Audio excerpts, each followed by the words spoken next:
ठीक है। सो एक छोटा सा ओवरव्यू दे रही हूँ आपको। लास्ट क्लास में हमने किया था कंपनीज एक्ट 2013 हमारे सामने कैसे आया था, तो उसकी थोड़ी सी बातें वापस से कर लेते हैं। हमारे देश में जो पुराने वाला एक्ट था 1956, वो बहुत ज्यादा प्रॉब्लम्स हो रही थी हमें उसको फॉलो करने में। रीजन, हमारे देश की ग्रोथ बढ़ती जा रही थी, एक्सपेंशन का सवाल था। नेशनल और इंटरनेशनल इकोनॉमिक एनवायरनमेंट इतना तेजी से बढ़ रहा था कि हमारी देश की ग्रोथ पे बात आ गई थी कि हम और हमारी कंपनीज ग्रो कर पाएंगी या नहीं कर पाएंगी, क्योंकि इतने 50 से 60 सालों तक हम वही पुराना एक्ट फॉलो कर रहे थे। इसीलिए मैंने आपको लास्ट क्लास में स्टोरी बताई थी, आज फॉर्मली वापस हम बुक से भी करेंगे वो चीज कि एक कमेटी थी जिसका नाम है J J Irani committee, under the chairmanship of mister J J Irani Tata sons. तो इनकी चेयरमैनशिप के अंडर जे जे ईरानी कमेटी ने सारा पेपर वर्क, कॉन्सेप्ट, सारा पेपर वर्क तैयार किया था कि कैसा वाला एक्ट आना चाहिए हमारे सामने, क्या क्या नई चीजें होनी चाहिए। फाइनली ये पहुंचा था हमारे एमसीए के पास, ministry of corporate affairs. Ministry of corporate affairs ने क्या किया था, एक बिल, एक प्रपोजल ड्राफ्ट किया था, और वो प्रपोजल फाइनली कहाँ पहुंचा दिया था, प्रेसिडेंट नहीं बेटा, पार्लियामेंट के पास। पार्लियामेंट के दो हाउसेस हैं, लोकसभा एंड राज्यसभा। लोकसभा में पहले चर्चा हुई थी उस बिल के ऊपर, और फिर राज्यसभा में चर्चा हुई थी। जब इन दोनों हाउसेस ने पास कर दिया था, फाइनली ये बिल कहाँ पहुंचा था, प्रेसिडेंट के पास। And once president approves anything, the bill becomes act. यानी कि ये लॉ 2013 में 29 अगस्त 2013 को प्रेसिडेंट ने हाँ बोला, और उसी के अगले दिन यानी कि 30 अगस्त 2013 को ये पब्लिक अवेयरनेस के लिए, हम लोगों जनता की अवेयरनेस के लिए न्यूज़पेपर में भी छप गया था। कौन सा न्यूज़पेपर बोलेंगे इसको, ऑफिशियल गैजेटी, जो एक तरह का लीगल न्यूज़पेपर होता है। ओके, तो ये चीजें हम रिवाइज कर रहे हैं एक बार, क्योंकि नए स्टूडेंट्स हैं, प्लीज ध्यान देना, स्पेशली आप लोगों के लिए करवा रही हूँ दोबारा से मैं ये चीज। सो सेंट्रल गवर्नमेंट का भी बहुत ज्यादा इंपॉर्टेंट रोल है नए एक्ट को लेकर आने के लिए। सेंट्रल गवर्नमेंट आज भी कंपनीज एक्ट के लिए रूल्स एंड रेगुलेशंस पास कर सकती है। मैंने आपको कल भी बताया था हमारे कंपनीज एक्ट में टोटल 470 सेक्शंस है, और ये 470 सेक्शंस 29 चैप्टर्स में डाले गए हैं। हर चैप्टर में एक सेट ऑफ रूल भी आपको मिलता है, और ये रूल बनाने की पावर हमारे देश के सेंट्रल गवर्नमेंट के पास है। सेंट्रल गवर्नमेंट के पास पावर है, ये बात भी लिखी हुई है हमारे कंपनीज एक्ट में। कंपनीज एक्ट ही बोलता है कि central government you can make rules for companies act, उसी के एक सेक्शन में ये बात लिखी हुई है। जो फर्स्ट सेक्शन था कंपनीज एक्ट का, वो हमारे सामने आया था 30 अगस्त को, जिस दिन ये बात ऑफिशियल गैजेटी में छपी थी कि नया कंपनीज एक्ट आ रहा है और प्रेसिडेंट ने अप्रूवल दे दिया है। उसी दिन इसका फर्स्ट सेक्शन भी आ गया था। आज हम पढ़ेंगे कि फर्स्ट सेक्शन में एग्जैक्टली लिखा क्या हुआ है। 98 और आगे के सेक्शंस 12th ऑफ सितंबर 2013 और 143 सेक्शंस 1st अप्रैल को हमारे सामने आए थे। बेटा हम ये लास्ट क्लास की रिवीजन कर रहे हैं, तो आई विल बी लिटिल फास्ट, ठीक है। सो कंपनीज एक्ट एक रूल बेस्ड लेजिस्लेशन है। Legislation means law. ये रूल बेस्ड क्यों है, क्योंकि 29 चैप्टर्स हैं और हर चैप्टर में एक सेट ऑफ रूल भी आपको मिलता जाएगा। जो भी सेक्शंस हैं, सेक्शंस की बेटर अंडरस्टैंडिंग के लिए रूल्स होते हैं। Sections are to be read with rules for better understanding. Last class में हमने ये भी देखा था what is the meaning of company. Company is derived from two Latin words, com and panis. Com का मतलब क्या है, विद एंड टुगेदर, और पनीस का मतलब क्या है, ब्रेड। विद एंड टुगेदर का मतलब है एसोसिएशन ऑफ पर्सन्स। कुछ लोग साथ में मिलके टुगेदर क्या कर रहे हैं, they are carrying on some business, और बिजनेस करने का प्राइम मोटिव क्या है, प्रॉफिट अर्न करना। ये प्रॉफिट ही तो उनकी ब्रेड्स है। So some people have made a kind of association for doing a particular kind of business and for the purpose of earning profit and sharing the profits between each other. इसी को बोलेंगे company. But what if I से कि definition बता दो company की, तो company की डेफिनेशन सेक्शन 2 क्लॉज 20 में गिवन है। क्या डेफिनेशन है, company means a company incorporated under this act. कौन सा एक्ट, जब जब मैं बोलूंगी अपने सब्जेक्ट में दिस एक्ट, तो मतलब मैं बात कर रही हूँ कंपनीज एक्ट 2013 की। 2013 में अगर कोई कंपनी बनाई है आपने, या फिर प्रीवियस वाले कंपनी लॉ में कोई कंपनी बना दी, प्रीवियस वाला कंपनी लॉ कौन सा है? 1956। रिलायंस इंडस्ट्रीज लिमिटेड ले लो, Hindustan Unilever limited, L&T, Larsen and turbo, ये सब बड़ी बड़ी कंपनीज है हमारे देश की, इंडिया में ही बनी हुई है। ये सब 1956 एक्ट में बनी थी। तो आज की डेट में नए वाले एक्ट में सेक्शन 2 क्लॉज 20 के अंडर ये भी तो कंपनी है ना।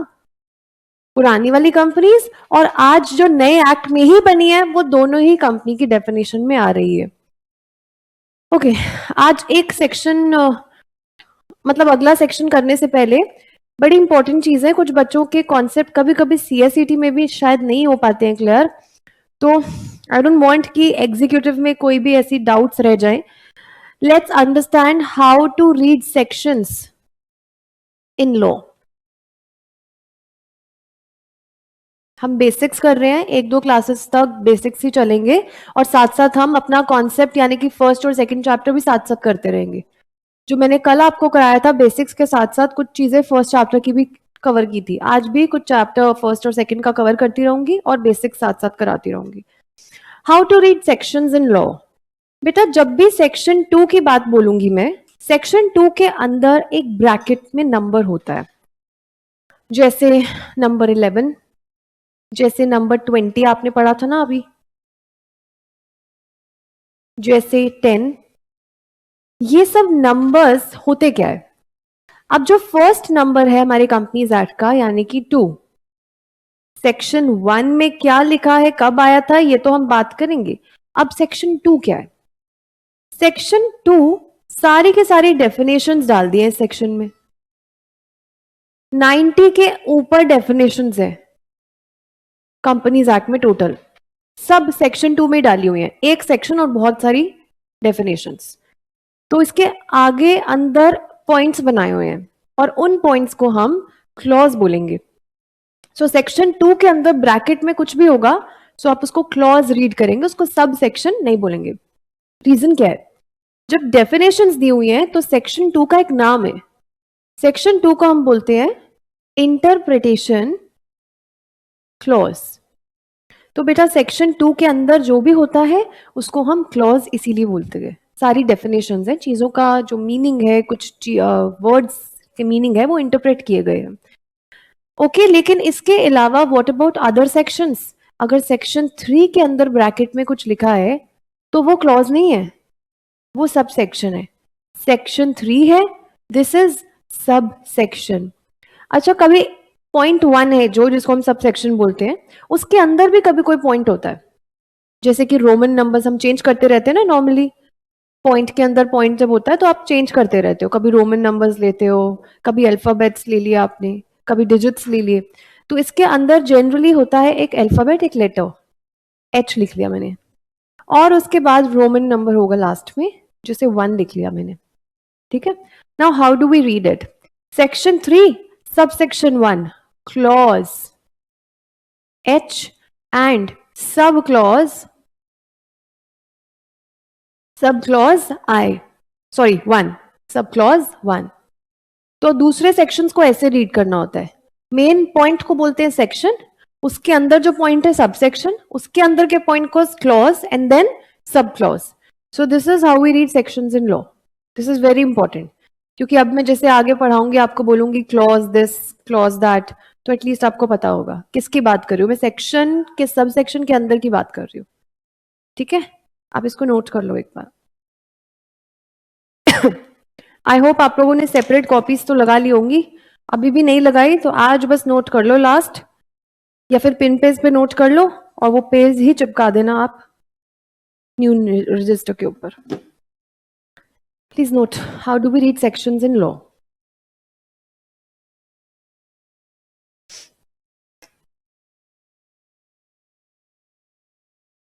इसको बोलेंगे सेक्शन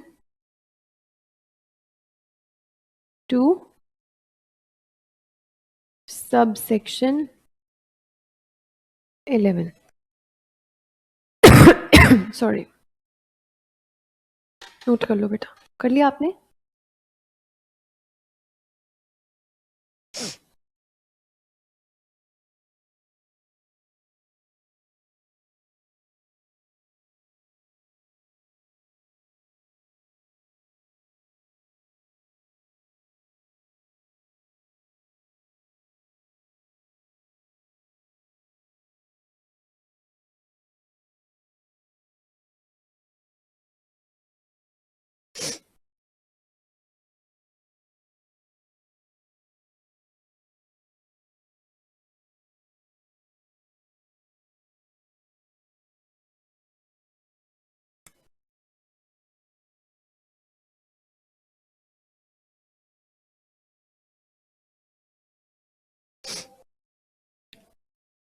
हो गया? ठीक है, आगे नोट करो।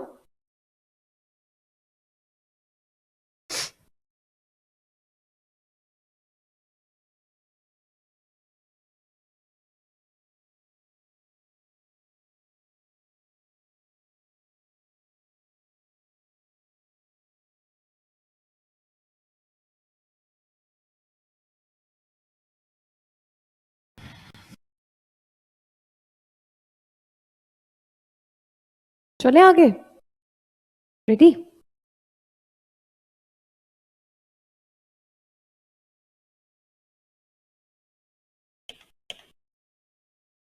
लास्ट क्लास में हमने on the basis of members दो तरह की कंपनी पढ़ी थी, तीन तरह की, पब्लिक, प्राइवेट एंड ओपीसी। क्या हमने ये भी कवर किया था लास्ट क्लास में? श्योर? ओके, यहां से शुरू, ये भी कर लिया था क्या cover? Okay, very nice. Government control भी हो गया था ना? गवर्नमेंट कंट्रोल हो गया था on the basis of government control, है ना? यहां से शुरू करना है। We have some other types of companies as well. हमने लास्ट क्लास में क्या किया था? सबसे पहले लाइबिलिटी के हिसाब से किसकी लाइबिलिटी देखनी होती है? मेंबर्स की। मेंबर्स की लाइबिलिटी कंपनी में लिमिटेड होती है, ये एक बहुत अच्छा फीचर है कंपनी का। लेकिन लाइबिलिटी के हिसाब से we have three types of company, limited by share, limited by guarantee and unlimited company. आप लोग सब सीएसईटी में भी पढ़ के आए हो, हमने लास्ट क्लास में यही किया था।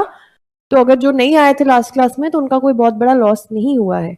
एक बार आप क्लास देख लोगे आपको सब समझ में आ जाएगा। हमारा हर क्लास का आपको बैकअप मिलता है, ठीक है? कंपनी लिमिटेड बाय गारंटी भी हमने किया था, जहां पे जब भी कोई मेंबर बनता है कंपनी में तो वो एक अमाउंट गारंटी कर देता है कि वाइंडिंग अप के टाइम पे मेरे से इतना ही पैसा मांगना, सिर्फ जितना मैं गारंटी कर रहा हूँ, इससे ज्यादा कुछ भी आप मेरे से पैसा नहीं मांग सकते। मांगना सिर्फ तभी जब वाइंडिंग अप हो रही है, अगर वाइंडिंग अप नहीं हुई तो मेरा गारंटीड अमाउंट मेरे से कोई नहीं निकलवा सकता। कंपनी अनलिमिटेड वाली कौन सी होती है? मेंबर्स की लाइबिलिटी पे कोई भी लाइबिलिटी, सॉरी, कोई भी लिमिट है ही नहीं है। जितना आपका स्टेक है कंपनी में वो तो देना ही पड़ेगा, पर्सनल स्टेक भी साथ के साथ चला जाता है। फॉर एग्जाम्पल, कंपनी में आपके शेयर्स थे या स्टेक था या आपका जो भी पैसा लगा था वो 2 लाख रुपए, वो तो मांग ही लेंगे वो। अगर कंपनी के एसेट्स कम पड़ रहे हैं और ज्यादा लाइबिलिटीज है कंपनी की, तो और ज्यादा पैसा आपसे मांग सकते हैं। आपको अपना पर्सनल घर, गाड़ी, बंगला सब बेच के कंपनी वालों को पैसा देना पड़ सकता है उनकी लाइबिलिटीज को पूरा करने के लिए। अब हम कुछ अदर कैटेगरीज कर रहे हैं। Holding, subsidiary. जब मैं होल्डिंग कंपनी की बात कर रही हूं, उसका एक रिलेशन जिस दूसरी कंपनी के साथ है उसको हम सिर्फ सब्सिडरी बोलेंगे। काफी बार स्टूडेंट्स एसोसिएट कंपनी के लिए भी सब्सिडरी या होल्डिंग वर्ड यूज कर देते हैं, लेकिन मैं जो पढ़ाने जा रही हूं अब, होल्डिंग और सब्सिडरी, बस इन्हीं दोनों का रिश्ता है। ये दोनों सिस्टर्स है, बहनें हैं, ठीक है? अब जब हम होल्डिंग कंपनी की डेफिनेशन पढ़ेंगे तो एज सच हमें कुछ समझ में नहीं आता है। रीजन घुमा फिरा के बस बताया होता है कौन किसकी होल्डिंग है, कौन किसकी सब्सिडरी है। लेकिन एग्जैक्टली अगर आपको पढ़ना है तो पढ़ना पड़ेगा सब्सिडरी कंपनी क्या है, then you will come to know what is holding company also. Similarly, जैसे हमने पब्लिक कंपनी पढ़ा था, बताया गया था public company is a company which is not a private company. तो डिटेल में क्या पढ़ना पड़ा था? प्राइवेट कंपनी ना। ऐसे ही अब सबसे पहले हम सब्सिडरी पढ़ेंगे एंड देन होल्डिंग पे जाएंगे। सब्सिडरी कंपनी की डेफिनेशन सेक्शन 2, सब सेक्शन बोलूं या क्लॉज बोलूं? अब क्लॉज, सेक्शन 2 क्लॉज 87 में है। ये लिखते हैं, सब्सिडरी कंपनी इन रिलेशन, अरे किसके साथ रिश्ता होता है इसका? होल्डिंग के साथ। तो होल्डिंग को क्या बोल रहे हैं? In relation to any other body corporate. I will let you know आज की क्लास में क्या होता है बॉडी कॉर्पोरेट। ये भी एक कंपनी ही हो सकती है या कोई एलएलपी हो सकती है, इंडिया की या इंडिया से बाहर की। एलएलपी इंडिया की या इंडिया से बाहर की। तो अभी कंपनी की बात कर रहे हैं ना, होल्डिंग कंपनी, तो या तो इंडिया की कंपनी हो या इंडिया से बाहर की कंपनी हो, तो हम बॉडी कॉर्पोरेट बोल देते हैं। और इंडिया की कंपनी है अगर सिर्फ, तो we will call it a company only. I will let you know the difference between company and body corporate, अभी कॉन्सेप्ट आएगा वो। सो सब्सिडरी कंपनी का रिश्ता होल्डिंग कंपनी से, किसी अदर बॉडी कॉर्पोरेट से, ऐसा बोल लो, एक ऐसा रिश्ता है एज अ कंपनी, मतलब ऐसी कंपनी है उसके रिलेशन में जहां पे यही वाली होल्डिंग कंपनी है ना जिसकी बात हो रही थी, जिसके साथ हम रिश्ता बता रहे हैं, वो कुछ तो होल्ड कर रही है। क्या होल्ड कर रही है? आपका मेरी कंपनी के साथ रिश्ता क्या है? कब आप मेरी होल्डिंग सब्सिडरी कंपनी माने जाओगे? जब मैं आपकी कंपनियों में कुछ ना कुछ होल्ड कर रही हूं। मेरी कंपनी आपकी कंपनी के बोर्ड ऑफ डायरेक्टर्स को अपॉइंट भी कर सकती है और रिमूव भी कर सकती है। तुम्हारे पास खुद ही डिसीजन लेने का पावर नहीं है तुम्हारी कंपनी के पास। जब भी तुम्हें तुम्हारे बोर्ड ऑफ डायरेक्टर्स को अपॉइंट एंड रिमूव करना पड़ता है, कॉम्पोजिशन मीन्स टू अपॉइंट और रिमूव, तो बेटा तुम खुद फैसला ले ही नहीं सकते हो, तुम्हें मुझसे ही पूछना पड़ेगा। तो मैं आपकी होल्डिंग हो गई, होल्ड कर पा रही हूं ना, और आप मेरी सब्सिडरी। या तो इस वाले पॉइंट से हम किसी को अपनी सब्सिडरी बना सकते हैं, या फिर और लगा हुआ है। जब जब हमारे लॉ में और, एंड, ऐसे, कॉमा जैसे शब्द होते हैं, इनको बहुत ज्यादा इंपॉर्टेंस देनी होती है। इससे पूरे सेंटेंस का मीनिंग बदल जाता है। या तो इस वाले पॉइंट से हम किसी को सब्सिडरी बना सकते हैं, या फिर दूसरा पॉइंट, इस बार मेरी कंपनी क्या होल्ड करेगी? अगर मेरी कंपनी आपकी कंपनी के मोर देन 50% शेयर्स लेके वोटिंग पावर ले लेती है, शेयर्स से तो आएगा ना वोटिंग पावर, तो मैंने फिर से आपको अपना क्या बना लिया होगा? Subsidiary. Again I am holding something. मेरे पास मोर देन 50% वोटिंग पावर है, मीन्स तुम्हारी जब भी मीटिंग हुआ करेगी, I will take the decision. More than 50% तो मेरे पास ही है, what ever I will say यही होगा आपकी कंपनी में। मैंने हाँ बोल दी जिस चीज के ऊपर, वही डिसीजन माना जाएगा, मोर देन 50। ठीक है। सो या तो पहले वाले पॉइंट से हम किसी को सब्सिडरी बना सकते हैं, या तो मोर देन हाफ यानी कि मोर देन 50% वोटिंग पावर लेके हम किसी भी कंपनी को अपनी सब्सिडरी बना सकते हैं। एक बार वापस पढ़ेंगे, सेक्शन 2 क्लॉज 87 के अनुसार subsidiary company in relation to any other body corporate. जब मैं बॉडी कॉर्पोरेट बोल रही हूँ तो किसकी बात कर रही होंगी? मैं होल्डिंग की बात कर रही होंगी, क्योंकि इन्हीं का रिश्ता होता है। इसके रिलेशन में कोई अदर कंपनी मींस होल्डिंग ही होती है वो। तो एक ऐसी कंपनी है वो जिसके साथ हम रिश्ता बता रहे हैं, जहां पे होल्डिंग कंपनी क्या कर रही है? कॉम्पोजिशन संभाल रही है बोर्ड ऑफ डायरेक्टर्स का, यानी कि अपॉइंट या रिमूव करती है, या फिर मोर देन 50% वोटिंग पावर लेके बैठी हुई है। अब हम पढ़ेंगे holding company. Now you will come to know, and now you will understand what is holding company. Section 2 clause 47, section को ना स्टार्टिंग से याद करने की आदत डालो बेटा। सेक्शन 2 क्लॉज 87 क्या था? Subsidiary company. सेक्शन 2 क्लॉज 46 क्या है? सेक्शन 2 क्लॉज 20 क्या है? वेरी गुड, अभी तक ये सेक्शंस किए। सेक्शन 2 क्लॉज 68 क्या है? Very good. सो अब हम पढ़ेंगे होल्डिंग कंपनी। होल्डिंग कंपनी के साथ अब रिश्ता किसका देख रहे होंगे आप? अब सब्सिडरी का देख रहे होंगे, यही बहने हैं, इन्हीं का रिश्ता होता है। So holding company in relation to one or more other companies. एक होल्डिंग की एक या एक से ज्यादा सब्सिडरीज भी हो सकती हैं। इंडिया में maximum 2 layers of subsidiaries allowed है। कैसे? इसके बाद करेंगे वो टॉपिक, ठीक है।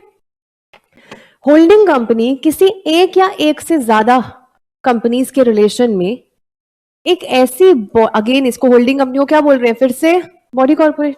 एक ऐसी बॉडी कॉर्पोरेट है जिसकी दूसरी कंपनीज है क्या? Of which such companies are subsidiary.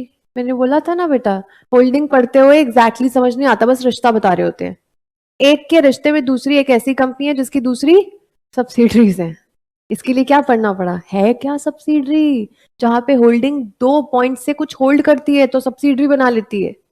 ठीक है, वापस से, holding company in relation to one or more other companies means a body corporate, जिसके लिए बाकी क्या हो जाती हैं? बोलते क्या उनको? सब्सिडरीज। समझ में आया आप सबको? अच्छे से समझ आया? अब भूलोगे तो नहीं क्या होती है होल्डिंग सब्सिडरी। अब ऐसी ही एक और कंपनी होती है, एसोसिएट कंपनी। बट जब आप एसोसिएट कंपनी पढ़ रहे हो, इसका भी रिश्ता एक दूसरी कंपनी के साथ है, लेकिन उसका कोई नाम नहीं होता है। यहाँ तो होल्डिंग है एक का नाम, और सब्सिडरी है। वैसे होल्डिंग एंड सब्सिडरी होगी जरूर कोई पब्लिक या प्राइवेट। बनी तो ये पब्लिक या प्राइवेट, बेसिक तो ये 2 ही 3 कंपनीज होती है, पब्लिक, प्राइवेट या ओपीसी। बाकी सब तो टैग वगैरह होते हैं कंपनी के, उन कंपनीज का ही नाम बन जाता है बस होल्डिंग कंपनी। तो एसोसिएट कंपनी के रिश्ते में जिस दूसरी कंपनी का हम बात करेंगे ना, उसका नाम नहीं है कुछ, उसको बोलते हैं अनदर कंपनी। क्या बोलेंगे? Another company. So associate company in relation to another company, इन दोनों का कुछ ऐसा रिश्ता होता है, कैसे अनदर कंपनी किसी को अपनी एसोसिएट बना सकती है, उसके अंदर सिग्निफिकेंट इन्फ्लुएंस लेके। अगर मेरी कंपनी यानी कि अनदर कंपनी तुम्हारी कंपनी का सिग्निफिकेंट इन्फ्लुएंस ले ले, तो मैंने आपको अपना एसोसिएट बना लिया। वैसे एसोसिएट का मतलब है जो साथ में काम करते हैं, एसोसिएट्स होते हैं ना जो हमारे साथ में काम करते हैं। अब ये कैसे एसोसिएट बनती है company? What is the meaning of significant influence? क्या होता है ये? सिग्निफिकेंट इन्फ्लुएंस मीन्स अगर मेरी कंपनी तुम्हारी कंपनी के एटलीस्ट 20% वोटिंग पावर ले ले इस बार, तो मैंने आपको अपना एसोसिएट बना लिया। पिछली बार मोर देन 50 था, इस बार एटलीस्ट 20 है। लैंग्वेज बदल जाती है, पूरी सेंटेंस बदल जाता है, मीनिंग बदल जाता है। एटलीस्ट मतलब कम से कम 20% तो होना ही चाहिए। अगर मेरी कंपनी ने आपकी कंपनी में सिर्फ 18% वोटिंग पावर लिया है शेयर से, तो मैं आपकी कुछ नहीं हूं। कम से कम 20% तो होना ही चाहिए। तो सिग्निफिकेंट इन्फ्लुएंस मीन्स या तो कंट्रोल ले लो कम से कम 20% वोटिंग पावर लेके, या फिर एक दूसरा पॉइंट है, मेरी कंपनी का तुम्हारे कंपनी के साथ हो गया है एक अग्रीमेंट, एक कॉन्ट्रैक्ट साइन हो गया है कि only I will be able to take your decisions. आप अपने डिसीजन ले ही नहीं पाओगे, मैं ही तो ले रही हूं आपके डिसीजंस, बिजनेस डिसीजंस। मैं पार्टिसिपेट कर पा रही हूं आपके बिजनेस डिसीजन में, तो मैंने आपको क्या बना लिया? अपना एसोसिएट। या फिर मैंने आपके 20% कम से कम शेयर ले लिए, तो क्या बना लिया आपको? अपना एसोसिएट। इन दोनों पॉइंट्स में से कुछ भी, क्योंकि बीच में क्या लिखा है? और। ठीक है, ये होता है सिग्निफिकेंट इन्फ्लुएंस। पेपर में आए एसोसिएट कंपनी का सिग्निफिकेंट इन्फ्लुएंस क्या होता है, तो ये 2 पॉइंट्स लिखोगे आप।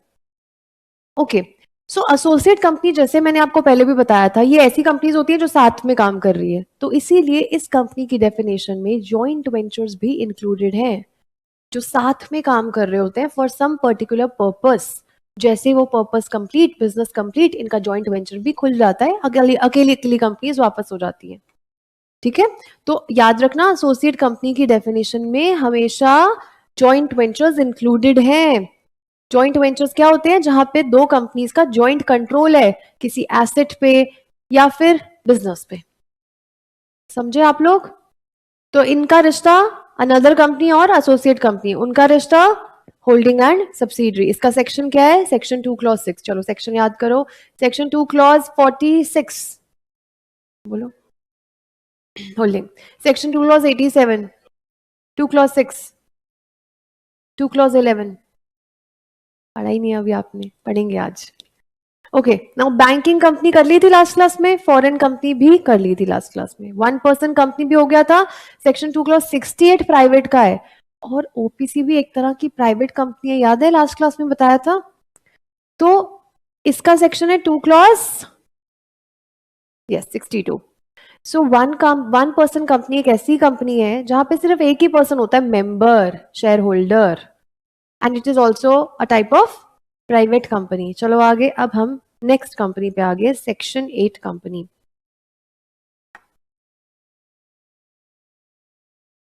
एक सेकेंड,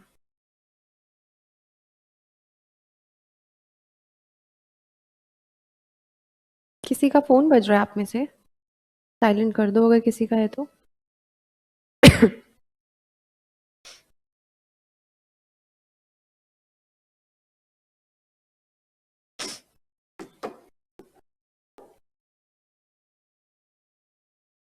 ओके, सेक्शन 8 कंपनी एक ऐसी कंपनी है जो सिर्फ चैरिटी या डोनेशन करने आई है, होती है एक तरह की पब्लिक कंपनी जैसी है। ठीक है, लेकिन इसको अपने नाम के पीछे लिमिटेड वर्ड लगाने की जरूरत नहीं है। पब्लिक कंपनी अपने नाम के पीछे एलटीडी या लिमिटेड वर्ड लिखती है, इसको जरूरत नहीं है, इसको एग्जेम्पशन मिली हुई है। अब ये करती क्या है? सिर्फ चैरिटी, डोनेशन, अच्छे अच्छे कॉज के लिए कंपनी बनाई हुई है, जैसे कि इंडिया में एजुकेशन को बढ़ावा देना, ठीक है, साइंस एंड टेक्नोलॉजी को बढ़ावा देना, कॉमर्स को आगे लेकर जाना, कोई ऐसा कल्चर है, कोई आर्ट है जो इंडिया में जिसको ज्यादा इंपॉर्टेंस नहीं मिलती है, उसको ज्यादा आगे लेकर जाना, किसी रिलीजन को प्रमोट करना, ऐसी अच्छी अच्छी चीजों के लिए, हाँ, एफॉरेस्टेशन करना, अच्छी अच्छी चीजों के लिए, चैरिटी करने के लिए ये कंपनी बनी है। लेकिन हर कोई मुंह उठा के चैरिटी करने नहीं आ सकता। वादा तो कर देते हैं आरओसी से, कंपनी बना के दे दो, हम चैरिटी करेंगे। व्हाट इफ कंपनी खोल ली और कमा रहे हैं फिर, और प्रॉफिट कमा रहे हैं ये लोग। प्रॉफिट नहीं कमाना है आपको, जो भी प्रॉफिट है वो बांट देना है चैरिटी में। लेकिन आप अपनी जेब में ही डाले जा रहे हो प्रॉफिट, बाकी कंपनीज की तरह। ऐसा अगर आपने किया तो, इसीलिए कंपनी बनाने से पहले प्रूव योरसेल्फ कि आप सही तरीके से कंपनी बनाओगे, नहीं तो तुम्हारा लाइसेंस छीन लेंगे। तो first of all you have to take the licence of central government. उनको खुश करो पहले। सेंट्रल गवर्नमेंट सेटिस्फाई होगी कि यू आर केपेबल इनफ कि यू कैन डू चैरिटी, तो आपको लाइसेंस मिल जाएगा। फिर जैसे नॉर्मल कंपनीज को इनकॉर्पोरेट करते हैं सीआरसी के अंडर, लास्ट क्लास में बताया था ना। अच्छा नहीं, आपको नहीं बताया, आज बताऊंगी। एक्चुअली एक साथ साथ उधर भी डेमो चल रहे हैं ना, रोहिणी वाले ब्रांच में। सो अब क्या हुआ, सेंट्रल गवर्नमेंट ने लाइसेंस दे दिया। लाइसेंस मिलने के बाद हम अपनी कंपनी को सीआरसी, सेंट्रल रजिस्ट्रेशन सेंटर, एक बॉडी है हमारे देश में जो कंपनीज को इनकॉर्पोरेट करती है, उसके अंडर फॉर्म्स भरेंगे, वो हमें सर्टिफिकेट दे देंगे कंपनी बनने का, बन गई आपकी कंपनी। इस तरीके से इसको बनाना है। First of all you will have to take the licence of central government, point number 1। मिल गया लाइसेंस, बधाई हो। अब बनाते हैं कंपनी। किस किस तरह की कंपनी होती है ये? पब्लिक कंपनी जैसी होती है, प्राइवेट कंपनी जैसी नहीं होती है। कहां पे बनेगी ये? कंपनीज एक्ट 2013 में ही बनेगी। ओके, मैंने इसकी एक शॉर्ट फॉर्म प्रिपेयर की है। अगर पेपर में क्वेश्चन आ जाए, डायरेक्ट क्वेश्चन, सोचो 3 नंबर का 4 नंबर का क्वेश्चन आ गया और ये डेफिनेशन तुम्हें याद नहीं है, तो एक शॉर्ट फॉर्म है ओपीडी। जैसे लास्ट क्लास में प्राइवेट कंपनी की कराई थी मैंने आपको आरएलपी, यहाँ पे करोगे ओपीडी। हॉस्पिटल वाला ओपीडी नहीं है ये, ओपीडी। ओ से करोगे आप ऑब्जेक्ट, पी से प्रॉफिट और डी से डिविडेंड। ऑब्जेक्ट क्या है कंपनी का, क्यों बनाई है? चैरिटी करना है ना। सो किस चीज में चैरिटी करना है? कॉमर्स में, arts, science, sports, education, research, social welfare, कोई रिलीजन को प्रमोट करना है, या इन्वायरमेंट को प्रोटेक्ट करना है, या इनके अलावा कोई भी और अच्छे अच्छे कॉजेस। ये इसका ऑब्जेक्ट है, इसलिए बनी है ये कंपनी। पॉइंट नंबर 2, पी से क्या किया हमने? प्रॉफिट। ये कंपनी बिजनेस तो करेगी, जैसे बीइंग ह्यूमन है, सलमान खान का ब्रांड है, क्या करते हैं? कपड़े बेचते हैं, ठीक है। सो कपड़े बेच के पैसे आ रहे हैं, सारे पैसे कहाँ जाते हैं? चैरिटी में। तो बिजनेस तो कर रही है ना ये कंपनी। तो बिजनेस करके जो भी प्रॉफिट कमाएगी वो सारा अपने इन्हीं ऑब्जेक्ट्स में प्रमोट कर देगी। ऊपर वाले सेकंड फर्स्ट पॉइंट वाला जो ऑब्जेक्ट करे ना, उसी में डाल देगी सारा प्रॉफिट। तो जब सारा प्रॉफिट चैरिटी में ही जा रहा है, यहाँ पे जो शेयर होल्डर होंगे, जो मेंबर बनेंगे, जैसे सलमान खान ओनर है ना बीइंग ह्यूमन का, उसको कुछ नहीं मिलता, उसको डिविडेंड नहीं मिलेगा, नो, ठीक है। तो डिविडेंड मेंबर्स को नहीं मिलेगा, प्रोहिबिट किया जाता है कि मेंबर्स तुम्हें कोई डिविडेंड नहीं देंगे, ठीक है। ओपीडी ऑब्जेक्ट क्या है, और पी से प्रॉफिट सारा उन्हीं ऑब्जेक्ट्स के लिए डाल दो, और जो भी प्रॉफिट सारा ही वहां चला गया तो second third point, dividend members को नहीं मिलेगा। This is a short form to remember section 8 company. Section 8 company एक तरह की कैसी कंपनी है? पब्लिक। नाम के पीछे लिमिटेड लगाने की फिर भी जरूरत नहीं है। देखो, सेंट्रल गवर्नमेंट में अलाउ एनी पर्सन और एसोसिएशन ऑफ पर्सन, जो लोग कंपनी बना सकते हैं लिमिटेड कंपनी के रूप में, ठीक है। बना रहे हो सेक्शन 8 कंपनी, लेकिन होती किस तरह की कंपनी है? पब्लिक कंपनी जैसा, लेकिन without addition to its name limited या private limited, as the case में भी। नाम के पीछे ना तो लिमिटेड वर्ड लगाना है, ना तो प्राइवेट लिमिटेड। सेंट्रल गवर्नमेंट तुम्हें छूट दे देती है, एग्जेम्पशन मिल जाती है। ओके, सबको समझ में आ गया? अगली कंपनी पे चले, या कोई डाउट है किसी का भी? श्योर एवरीवन, सब समझ में आ रहा है? चलो जी, स्मॉल कंपनी में पहुंच गए हैं। अब पहले ही डिस्क्लेमर दे देती हूँ आपको, माइंड में चीज होनी चाहिए कि स्मॉल कंपनी एक तरह की प्राइवेट कंपनी है। अच्छा, अब 3 तरह की प्राइवेट कंपनीज कर, 2 तरह की प्राइवेट कंपनीज कर चुके हो आप। ओपीसी भी एक तरह की प्राइवेट है, और स्मॉल कंपनी भी एक तरह की प्राइवेट है। अच्छा, अगर लिस्टेड कंपनी की बात कर रहे हो, वो कैसी होती है? Very good. और सेक्शन 8 कंपनी कैसी होती है?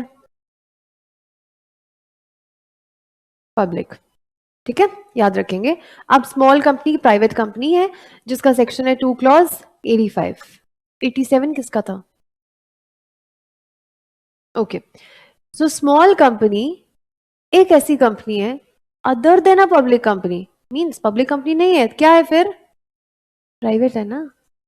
डेफिनेशन में पहली लाइन में लिखा हुआ है other than a public company means it is a private company. दो चीजें आपको चेक करनी है, पेड अप शेयर कैपिटल और दूसरा उसका टर्नओवर। पता है ये दोनों चीजें क्या होती हैं आपको?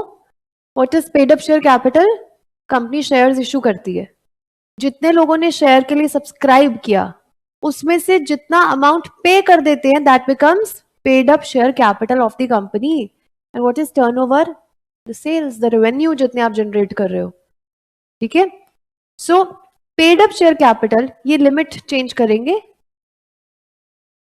यहां पे लिख देती हूं, जिस भी कंपनी का paid up share capital 4 crore से ज्यादा नहीं है तो हम ऐसे लिख सकते हैं डज नॉट एक्सीड 4 करोड़, मतलब 4 करोड़ तक ही है या 4 करोड़ है, उससे ज्यादा नहीं है। अच्छा, इन दोनों पॉइंट्स के बीच में लिखा हुआ है एंड, मतलब दूसरा वाला पॉइंट भी चेक करना पड़ेगा। एंड और से पूरी बात बदल जाती है। जिसका टर्नओवर 40 करोड़ से ज्यादा नहीं होगा, डज नॉट एक्सीड, ऐसी कंपनी को हम क्या बोलेंगे? Small company.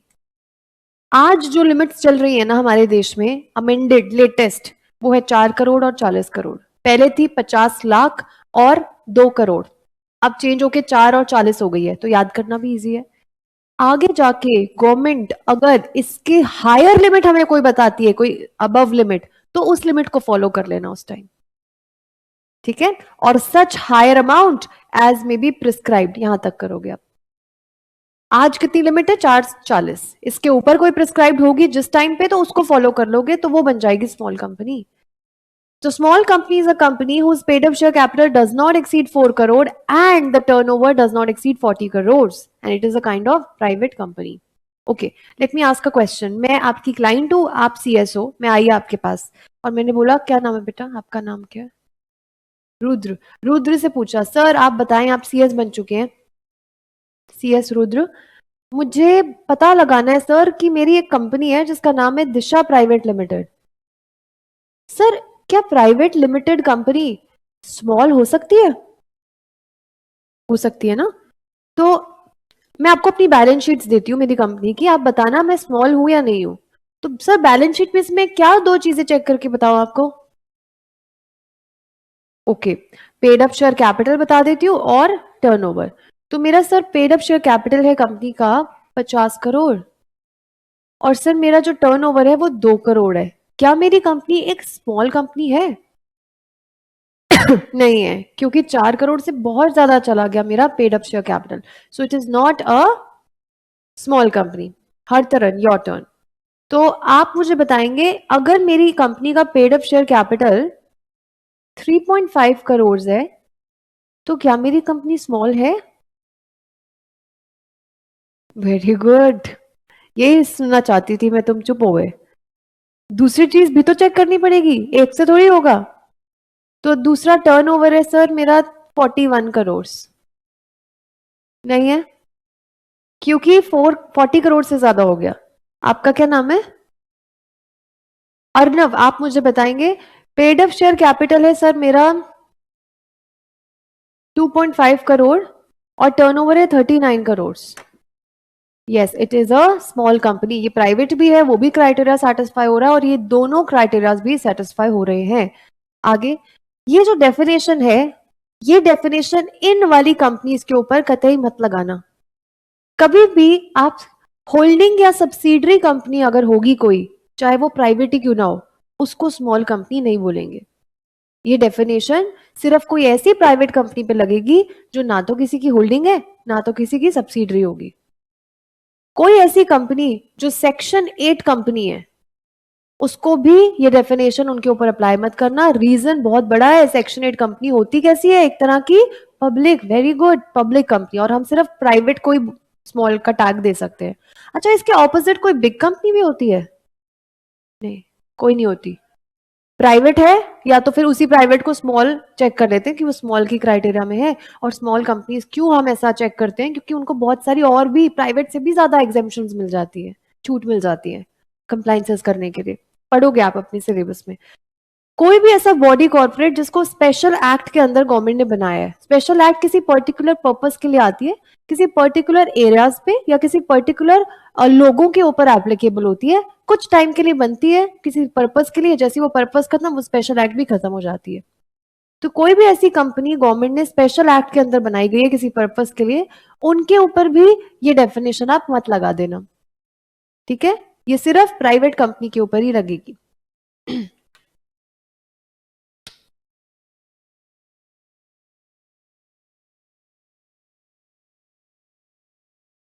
अच्छा, ये जो मैंने सेक्शन 8 कंपनी आपको लिखवाई है, इसके कुछ एग्जांपल्स लिख लो। Tata trust, Being Human, CRY foundation, ये इंडिया में सेक्शन 8 कंपनीज है। क्राई फाउंडेशन बच्चों के लिए, छोटे बच्चों के लिए चैरिटी करते हैं इसमें। Being human, Tata trust, Reliance foundation, उन्होंने भी अपनी एक सेक्शन 8 कंपनी बनाई हुई है, रिलायंस फाउंडेशन। और आपने अजीम प्रेम जी का नाम सुना है? सीएससीटी में पढ़ा है हमने करंट अफेयर्स में। अजीम प्रेम जी इंडिया के बहुत बड़े इन्वेस्टर है ना, याद आ गया first chapter important personalities India की। तो अजीम प्रेम जी फाउंडेशन, उनके नाम से भी एक फाउंडेशन है। ये सब सेक्शन 8 कंपनीज है। तो आप पेपर में अगर ऐसा कुछ क्वेश्चन आता है तो ये एग्जांपल्स आप लिख सकते हो। लिखा आप सबने? ओके।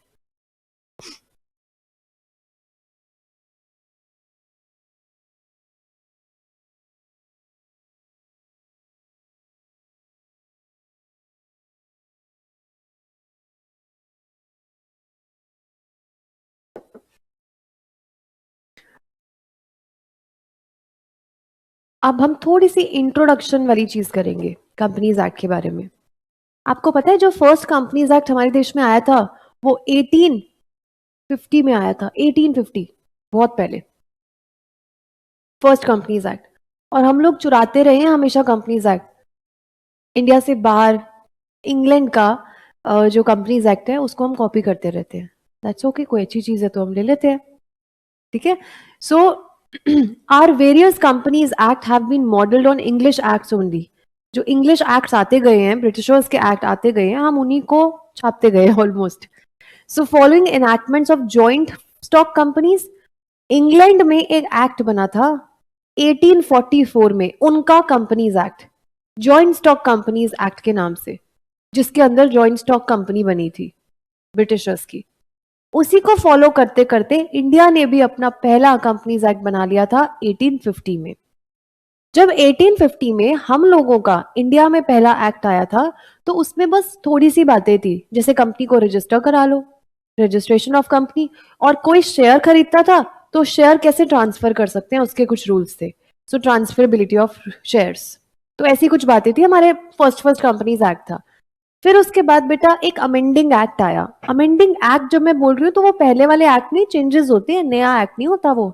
उसी में कुछ अमेंडमेंट कर दिए गए थे, जैसे कि अब आप कंपनी को रजिस्टर करा सकते थे चाहे तो विद लाइबिलिटी, लिमिटेड लाइबिलिटी, या विदाउट लिमिटेड लाइबिलिटी। आज मेंबर्स की लाइबिलिटी कितनी होती है कंपनी में? लिमिटेड।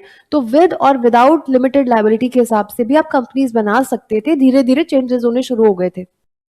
फिर ये यही वाला राइट धीरे धीरे बैंकिंग और इंश्योरेंस कंपनीज को भी मिलने लग गया था, क्योंकि जो ब्रिटेन में एक्ट फॉलो हो रहा था ना, ब्रिटेन का कंपनीज एक्ट, वो भी चेंजेस करते जा रहे थे। फिर हमने भी अपने कंपनीज एक्ट में चेंजेस करते गए कि हम भी अपने कंपनीज एक्ट में इंश्योरेंस और बैंकिंग कंपनीज को भी ये राइट दे देंगे कि आप भी विद या विदाउट लिमिटेड लाइबिलिटी वाली कंपनी बनाना शुरू कर दो। फिर फाइनली पूरा एक्ट चेंज हो गया था। जैसे 1956 के बाद 2013 एक्ट आया ना, तो हमारे सामने भी 1856 में 4-5 साल बाद ही एक नया एक्ट आ गया था, जिसने पिछले सारे एक्ट्स को जो इंडिया में कुछ चल भी रहे थे, कोई अमेंडमेंट चल रही थी या कुछ भी, उसको रिपील कर दिया था, यानी कि रिप्लेस कर दिया था। सबसे पहला एक्ट था 18, नहीं बेटा वो 44 में इंग्लैंड का था 50 में पहला था। उसके बाद 1856 में चेंज हो गया। ये तो अमेंडिंग एक्ट है ना, ये तो बस चेंजेस आए थे। 1856 में हमारा सेकेंड कंपनीज एक्ट हमारे सामने आ गया था। अब इसमें क्या था, इसमें और भी नई नई बातें थी। कंपनी रजिस्टर कराना ये तो था ही, कंपनी बंद कैसे करना है ये भी था, पहले नहीं था बंद करने का प्रोसेस। फिर कंपनी चलाना कैसे है, कौन से रूल्स एंड रेगुलेशंस फॉलो करनी है, ये सब चीजें हमारे सामने आ गई थी। ओके, अब इसी एक्ट को 1882 में चेंज किया। क्यों चेंज कर रहे थे? अरे इंग्लैंड वाले भी चेंज करते जा रहे थे, उनको देख देख के इंडिया वाले हम लोग भी चेंज करते जा रहे थे। तो जैसे जैसे इंग्लैंड में चेंज होता था, हम लोग भी कुछ ना कुछ 1882 में इसी वाले एक्ट को थोड़ा सा चेंज किया, नया एक्ट नहीं आया। फिर जाके 1913 में एक कंसोलिडेटिंग एक्ट पास हुआ। कंसोलिडेटिंग एक्ट क्या होता है? एक ऐसा नया एक्ट जिसने पहले वाले एक्ट को अपने अंदर समा लिया था और नाम बदल गया था बस। जैसे अभी वाला एक्ट है 2013, 1956 वाले एक्ट में ही क्लब हो गया है और बस नाम बदल गया है। तो 1913 में एक कंसोलिडेटिंग फ्रेश एक्ट आ चुका था और इस वाले एक्ट की भी अमेंडमेंट हो चुकी थी 1936 में। बेटा ये अमेंडमेंट्स है तो इसलिए हम इसको नया एक्ट नहीं बोलेंगे। फिर क्या हुआ था, जैसे जैसे इंग्लैंड में एक्ट बदलते गए, 1948 में उन्होंने चेंज किया, भाई हमने भी 1951 में एक नया ऑर्डिनेंस लेकर आए और इसी ऑर्डिनेंस को एक्ट बना दिया था 1951 में ना। What is ordinance? आप कहोगे मैम ये क्या क्या वर्ड बोल रहे हो आप। ऑर्डिनेंस होता है जब हमारे देश का गवर्नर या प्रेसिडेंट कोई रूल पास करता है, उसको हम ऑर्डिनेंस बोलते हैं। कुछ ही अथॉरिटीज है हमारे देश में जो ऑर्डिनेंस पास कर सकते हैं, ऑर्डिनेंस को रूल बोलते हैं वैसे। तो अगर गवर्नर कोई रूल पास कर रहा है तो उसको ऑर्डिनेंस बोलेंगे। स्टेट के गवर्नर्स होते हैं ना, और देश का प्रेसिडेंट तो एक ही है। प्रेसिडेंट और गवर्नर को कब ऑर्डिनेंस पास करना पड़ता है? वेरी गुड, जब पार्लियामेंट्री सेशन नहीं होता है, जब पार्लियामेंट में कोई लॉ नहीं बन सकता है, तब गवर्नर को लॉ बनाना पड़ता है या फिर प्रेसिडेंट को लॉ बनाना पड़ता है। तो उन्होंने हमारे कंपनीज एक्ट में एक ऑर्डिनेंस लेकर आए थे 1951 में, और फिर फाइनली पार्लियामेंट के अंदर ही आगे जाके एक्ट भी बन गया था इसका एक। तो 1951 में एक और एक्ट आ गया था हमारे सामने। कितनी बार चेंजेस हुए? फिर फाइनली 1956 और फिर फाइनली 2013। कितनी बार कंपनीज एक्ट चेंज हुआ है हमारे देश में? ये लिख लो जरा आप लोग, कब कब first second third fourth fifth कैसे कैसे आ रहा था।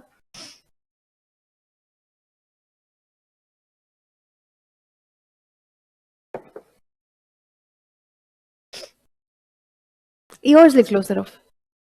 First companies act, second third fourth fifth. ये 51 है। 51 के बाद 56 में ही चेंज हो गया था। जैसे यहाँ पे भी 50 के बाद 56 में हो गया ना कुछ ही सालों में।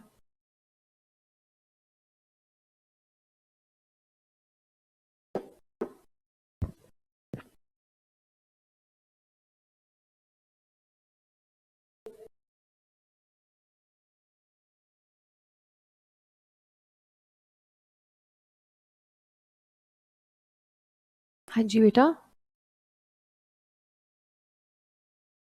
स्टेट स्टेट लेजिस्लेचर सेशन में नहीं होते। हाँ, लेजिस्लेचर मतलब जो स्टेट का लॉ बनाते हैं, और प्रेसिडेंट तब जब पार्लियामेंट सेशन में नहीं होता है।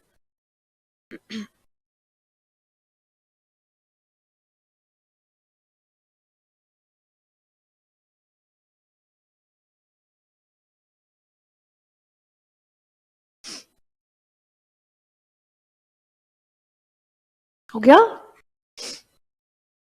ओके, चलो आगे थोड़ी और हम पढ़ेंगे अभी। ये तो लास्ट क्लास में मैंने आपको पढ़ाई थी, आपकी बुक में भी चीजें लिखी हुई हैं। फाइनली 2004 में, 1956 तक तो आपने पढ़ा, इतने सालों तक हम 1956 को ही फॉलो करते जा रहे थे।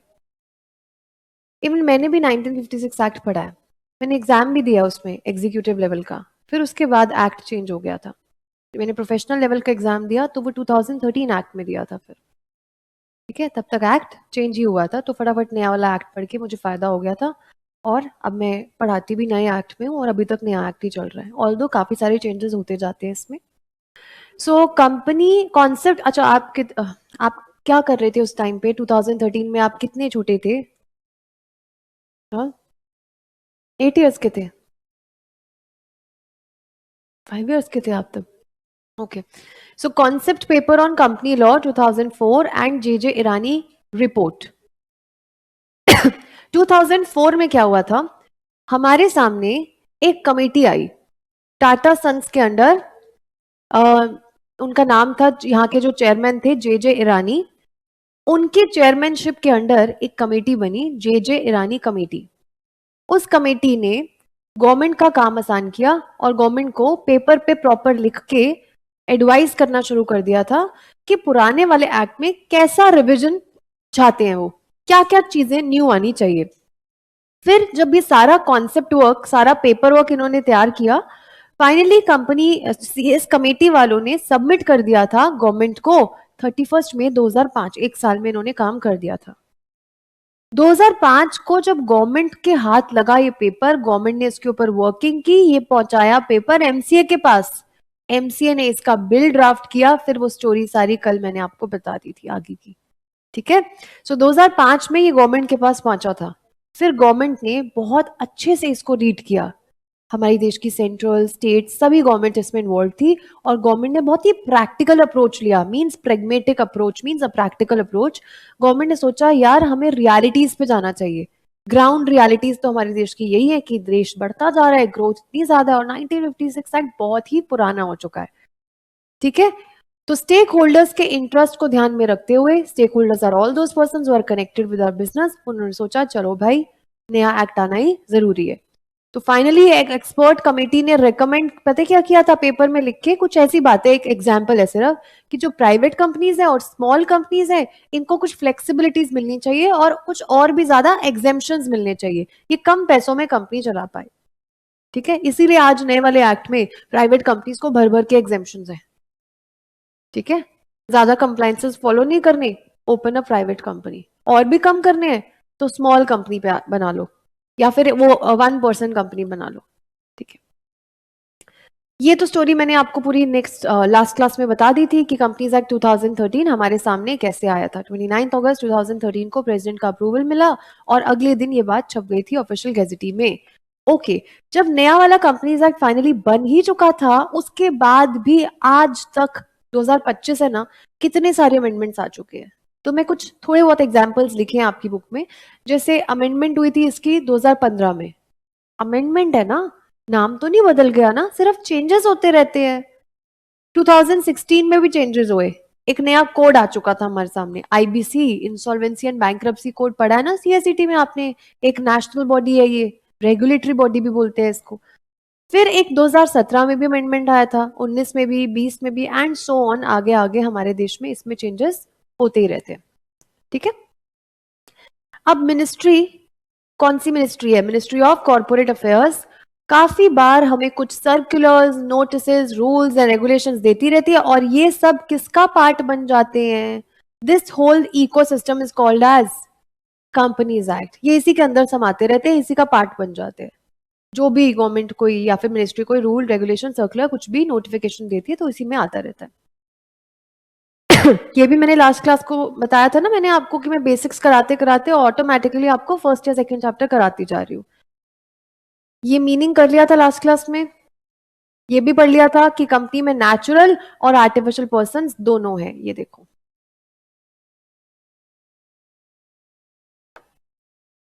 इसमें नहीं है।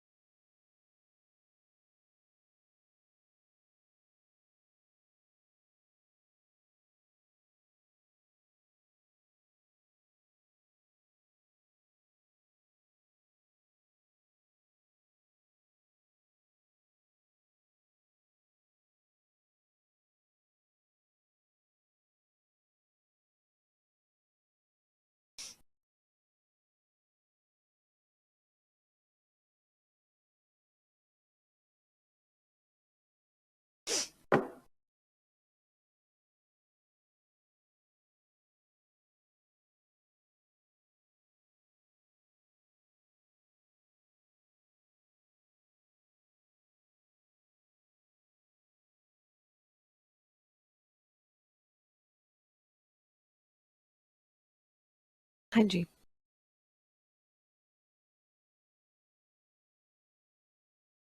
सो लीगल सेंस पे हम ये बोल सकते हैं company association of both, natural persons भी कंपनी बना सकते हैं और आर्टिफिशियल पर्सन्स यानी कि कंपनी खुद भी एक कंपनी बना सकती है। ये भी हमने लास्ट क्लास में ही कवर कर दिया था।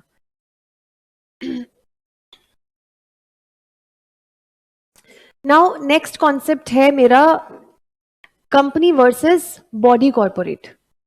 बॉडी कॉर्पोरेट को हम कॉर्पोरेशन वर्ड से भी जान सकते हैं। एनी कंपनी, मैं आपको इजी लैंग्वेज में पहले बताऊंगी, फिर हम बुकिश लैंग्वेज पे जाएंगे, ठीक है। कोई भी ऐसी कंपनी जो इंडिया में बनी है, कौन से एक्ट में? कंपनीज एक्ट 2013 में, वो एक बॉडी कॉर्पोरेट है। आप कहोगे मैम वो कंपनी क्या है फिर? बेटा कंपनी भी है, बॉडी कॉर्पोरेट कंपनी भी होती है। कोई भी कंपनी इंडिया के कंपनीज एक्ट 2013 में बनी है तो वो बॉडी कॉर्पोरेट है, बोला था ना अभी, ये कंपनी भी है, ठीक है। लेकिन बॉडी कॉर्पोरेट एक वाइडर कॉन्सेप्ट है, इसमें सिर्फ इंडिया की कंपनीज नहीं आती, इसके साथ साथ कोई ऐसी कंपनी जो आउटसाइड इंडिया बनी है किसी बाहर के कंपनीज एक्ट में, वो भी बॉडी कॉर्पोरेट है। तो इंडिया वाली कंपनी प्लस इंडिया से बाहर वाली कंपनी, एंड इंडिया की एलएलपी और इंडिया से बाहर की एलएलपी। इंडिया में एलएलपी का एक्ट कौन सा है? LLP act 2008। और इंडिया से बाहर कोई लिमिटेड लायबिलिटी पार्टनरशिप बनी है, वो सभी क्या है? Body corporate. ये एक डिफरेंस है कंपनी में और बॉडी कॉर्पोरेट में। Company is a smaller concept, narrow concept, and body corporate is a wider concept. Okay, और क्या डिफरेंसेस हैं? इनके सेक्शन अलग है। सेक्शन 2 क्लॉज 11 बॉडी कॉर्पोरेट का सेक्शन है और सेक्शन 2 क्लॉज 20 कंपनी की डेफिनेशन का सेक्शन है। सेक्शंस अलग अलग है। अब जिस एक्ट में इसको बनाया जाता है वो एक्ट भी अलग अलग है। कंपनी को मैंने बोला ना, कंपनीज एक्ट 2013 में बनाया जाता है मोस्टली, और इसको जरूरी नहीं है कि कंपनीज एक्ट 2013 में एक्ट ऑफ पार्लियामेंट के थ्रू बनाओ, इसको किसी स्पेशल एक्ट के अंदर बनाया जाता है। दो तरीके से एक्ट बनते हैं हमारे देश में, एक तो पार्लियामेंट के थ्रू, जैसे मैंने लास्ट क्लास में पूरा प्रोसेस लिखवाया भी था आपको, और दूसरा स्पेशल एक्ट। स्पेशल एक्ट कैसे बनता है?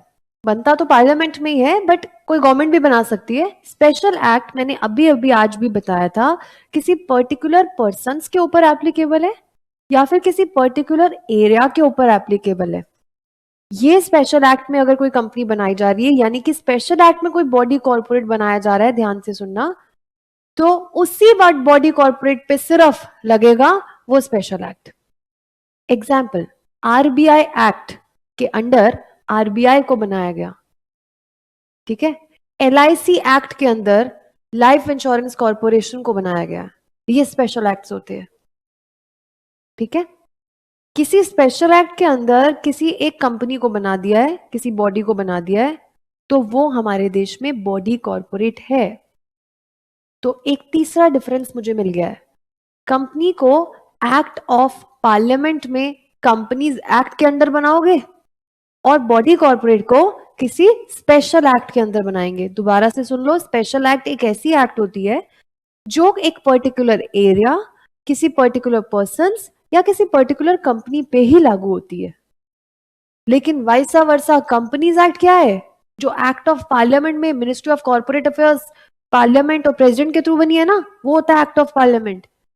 तो कंपनीज एक्ट के अंदर जो कंपनी बनती है, ऐसी हर एक कंपनी के ऊपर कंपनीज एक्ट ही लगता है, ठीक है।